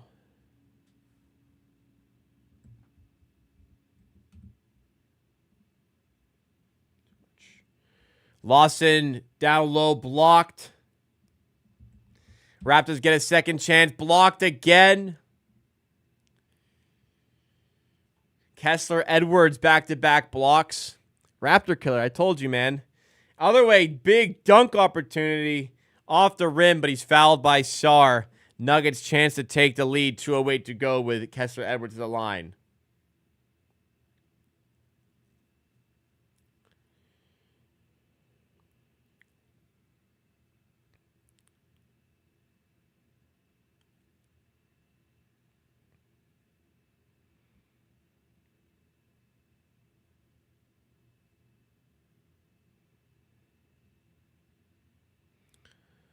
Kessler Edwards at the line. First free throw's good.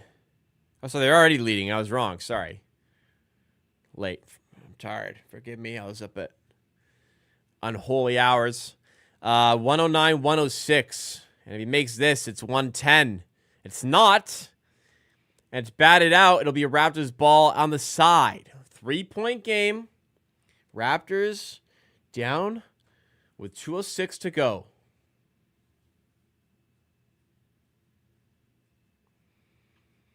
You think the block stats are nuts. Wait till you see the turnover numbers.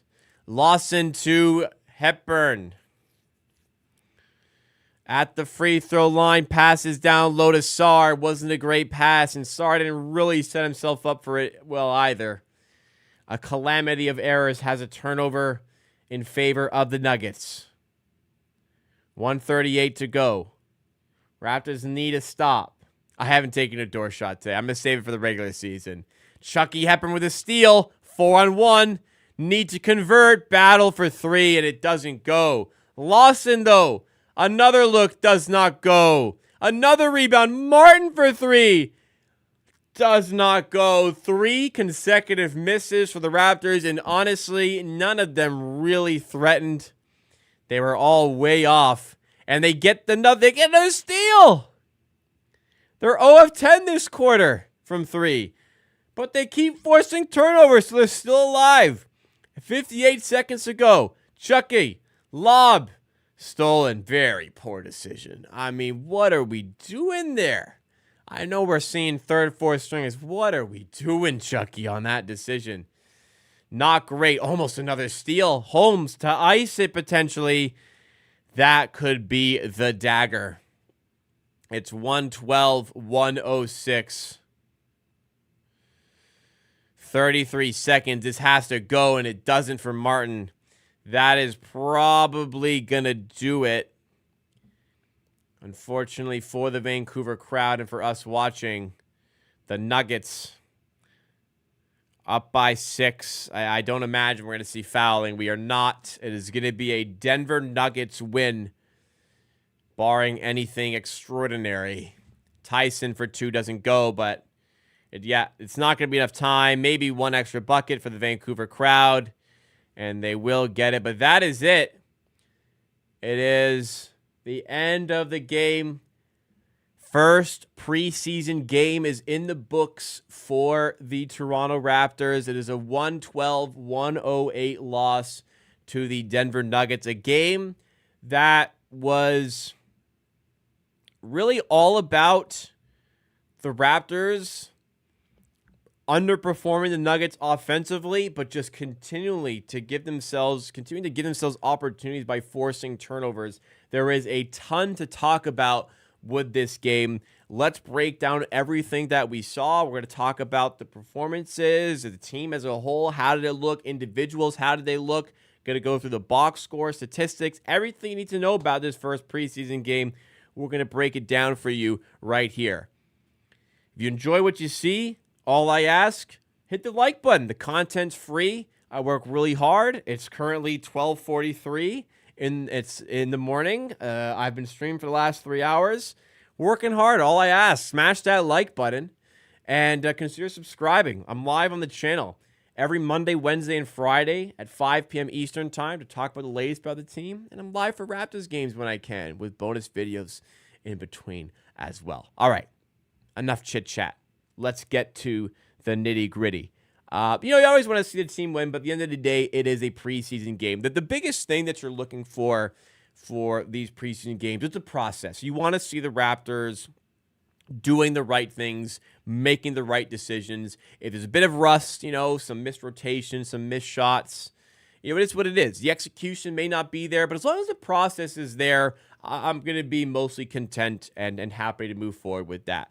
In certain areas of the game today, we definitely saw that successfully. But there were definitely certain areas of the game where it was rather unsuccessful, and particularly in some individual spots, which we're going to talk about. And unfortunately, it's right at the top for the Raptors. So we'll lead off with it because I feel like this will be the biggest story that comes out of the game in terms of like Raptors social media and Raptors YouTube. And it was the display of Scottie Barnes. I mean, there's no real hiding from it, no real escaping from it. He played 19 minutes and didn't register a field goal made. For a player as good as him, making as much money as him, we're not going to go too crazy with one preseason game, but that's just flat out not good enough. 0-6 from the field, 0-2 from 3. That's just flat out not good enough from a player that is that good. And like I said, if Barnes was making good decisions and getting down low and just, stuff's not falling, it's rimming out, whatever, I can forgive that. But the lack of field goal attempts is a bit concerning. But I think the bigger concern is I can only recall on 2 occasions in which Scottie Barnes made a move to get to the rim. Like all of last season, I had a lot of complaints about his shot selection. For a while it was like, why is Barnes taking 8 threes a game? And then for a while it was, why is Barnes taking like 5 mid-range shots a game? Well, first half he took 4 shots. 3 of them were long twos, contested. 2 of those 3 were early shot clock. One of them was late. Which, okay, shot clock was winding down, but he also had Brandon wide open for a 3 if he had passed it. And the other was an open 3 that he missed. Like, that's fine. In the end, 6 shots. I guess technically 7, because on one of the 2 occasions he got to the rim, he got fouled when 1 or 2 from the line. But, like, how is a player like this only drawing 1 foul? Like, Barnes should be drawing a lot of fouls. Barnes should be getting to the rim a lot. He got to the rim twice in 19 minutes. He missed one of them. He missed a wide open layup. One of them he got fouled. 2 threes, whatever. He took 2 open threes. He missed them. But to settle for that many shots in mid range and to not be aggressive, I know it's only one preseason game, so hopefully a lot of this can improve. It's just concerning that the biggest complaint I had for him last season is, again, the biggest complaint I have for him in this game. And part of it is individually, you need to work hard to get better shots. Part of it's also coaching. Like, you can't green light this. Now, especially that you have Brandon Ingram, who was great today. We'll talk about him. Brandon was great today. And that's the guy you want taking those shots, not Scotty Barnes. And he didn't take one in the second half, to be fair, but a lack of involvement scoring-wise. Now, there is positives for Barnes' game. He was great defensively. He forced he was forced he got 3 steals. He had 5 assists. I thought his playmaking was good. I thought his demeanor in many respects were great. It was just the on-ball stuff on offense that is concerning, and honestly, it needs to get going. One preseason game, sure, we'll forgive it. We can. But it's a concerning trend that is passed over from last season, and you wonder how that was clearly an issue last season. Why is it still possibly looking like it's going to be an issue again this season? More on the individual side of things, some standouts for sure. I think the player of the night, I think it has to be Mamukelashvili. Barrett played really well. Ingram played well, but Sandro Mamukelashvili had some big threes in the first half to get us back in the game when the Nuggets were pulling away. In the end, he goes 6 of 8, 3 of 5 from 3, 15 points. A rare Raptor in the positive tonight with +5. He gets 6 rebounds, 2 assists, 2 steals. He looked great, on offense, playing in rhythm, connective, making some good passes, making good decisions. Like I said, just drilling threes at opportune moments. Made some nice plays defensively as well with the 2 steals. Wow. I mean, very impressed. This is definitely a player that's going to be fighting for. He should be in the rotation out the gate, but he's fighting to get some extra minutes there. Really nice to see him. I really wish we would have seen him in some minutes in this game where he was playing with the starters. I mean, you give those 5 starters who looked maybe a little bit clunky at times. You get those starters a floor spacing center. I wonder how that could have looked. Jonathan Mobo started in place of Jakob Poeltl, who missed his game due to back soreness. And Mobo had his moments, but still not a consistent enough finisher on the inside, it would seem, to really lock down a major role. I think he's going to struggle to crack the rotation this season, especially if Mamu's playing like this. Gotta give RJ Barrett his flowers here. It's been a tumultuous offseason, and it's been one where I've talked about the Raptors and desire to trade him. RJ Barrett looked fantastic. He knocked down his threes when he had the chances to get him. He was 3 of 6 from there. He was 7 of 12 from the field. His playmaking was pretty good. 19 points. The gripe is once again for Barrett. The gripe is once again going to be, though, the defense. He looked rather poor on defense. Christian Brown played really well. He went 8 of 8. A lot of the reason he went 8 of 8 wasn't really great defense against him from RJ Barrett.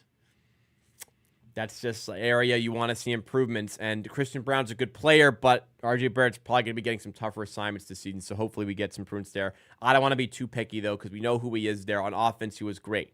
As was Brandon Ingram, 6 of 12, 1 of 3 from 3, 19 points.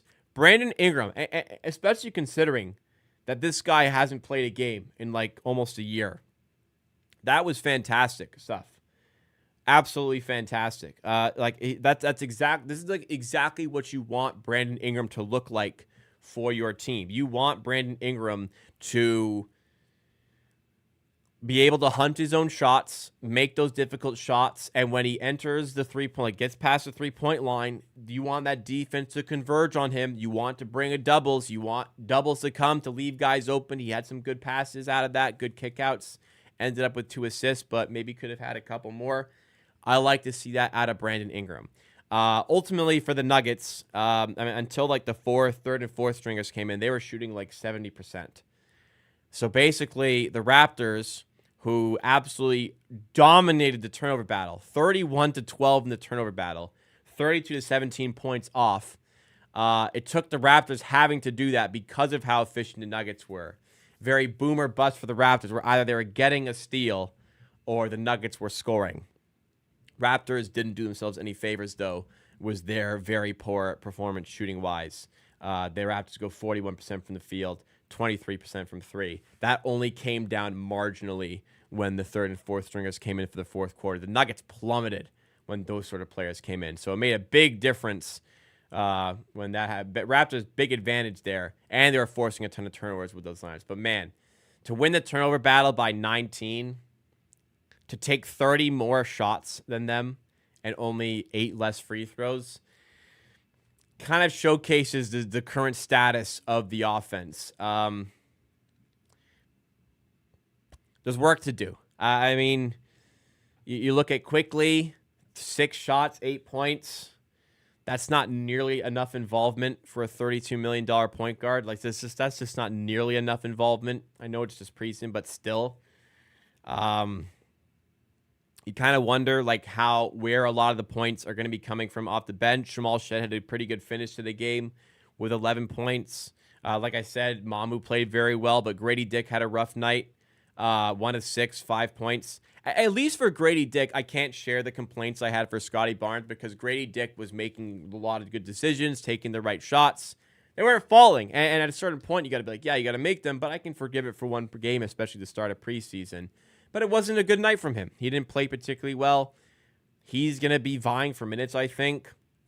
I think he's vying very closely with Jacoby Walter, who also didn't have a very eventful game where he provided much. 15 minutes, 5 points, 2 of 5, 0 of 2 from 3. So a lot of things you could chalk it down to. Defensively, I think a lot of this changes if Jakob Poeltl is playing. I don't think there's really a lot of debate there. If Jakob Poeltl's in the game, a lot of the defense looks a lot better. You have a better matchup for Nikola Jokic. You can't get bullied size-wise as much by Jonas Valanciunas, who didn't even play that well, honestly, at all, really, anyways. He's not good. But a lot of, like, the defensive pressure is alleviated at the rim by Jakob Poeltl being there. And you know what? A lot of it on offense is alleviated as well. And I think Jakob Poeltl is a much better fit with the starters than Jonathan Mobu is, of course. But Mamu played well. I wish I saw more of him with like Ingram, Barnes, Barrett quickly. I want more of that lineup, and hopefully next game we get to see that. Hopefully Pearl's back as well. Mamu led the team in minutes and looked great. So there's some positives that are good. There are some positives that are great. There's some negatives, though, that are unfortunately like, we're not ringing the sirens. We're not panicking or anything, but like, unfortunately, like some of the negatives here are like very alarming. And I think the Scotty Barnes lack of aggression is definitely a source of concern. We're not going to go overboard with just one preseason game, but a lot of the criticism of Barnes is definitely valid because what aided, I don't know if that's the right word, but what helped him have like not a great season last year was decision making and a lack of aggression, like just like he showed here. That's my concern. Like it's one thing, like it's one preseason game and that's fine and we can forgive part of that. But it's just that the things that didn't go well today are the things that were why the season didn't go well last year for him. So again, I don't want to. I just focus a lot on him because I know that's going to be the biggest story. Everywhere else, Barnes was fine, but like it's up to Barnes and Darko Rajakovic and the coaching staff to figure out how you're going to make him more effective because this isn't a rookie contract. This is a max contract, and we're going to need a bit more out of him. And hopefully we can do that for the rest of the preseason. 5 more games to go in preseason. I'll be covering some of them in watch-alongs just like we did tonight here on the channel. But you can also catch me every Monday, Wednesday, and Friday at 5 p.m. Eastern Time right here on Amateur Sports for the Raptors Happy Hour, covering the latest news from the Raptors and the NBA. Mostly focused on the Raptors, but hey, we'll dabble with the rest of the NBA. If you guys enjoyed what you saw today, please make sure you do smash that subscribe button and smash that like button. Huge support on the first watch-along of the season. Very excited for what we have to come this year, and I know you should be excited as well. You won't want to miss out. Final thing I ask, please check out the merch with the links in the description, the link in the description, the Kijiji link. We have shirts for $35. I'm rocking one here. We have hats for $50 in black and white, stickers for $3, or you can get 3 stickers for $6. If you're local to Toronto, I can ship it to you for free. I'll just deliver it myself. That's the kind of guy I am. And hey, you support the channel directly, get some cool stuff in return. That'll do it for me. Plenty of great content coming your way, so I hope to see you there very,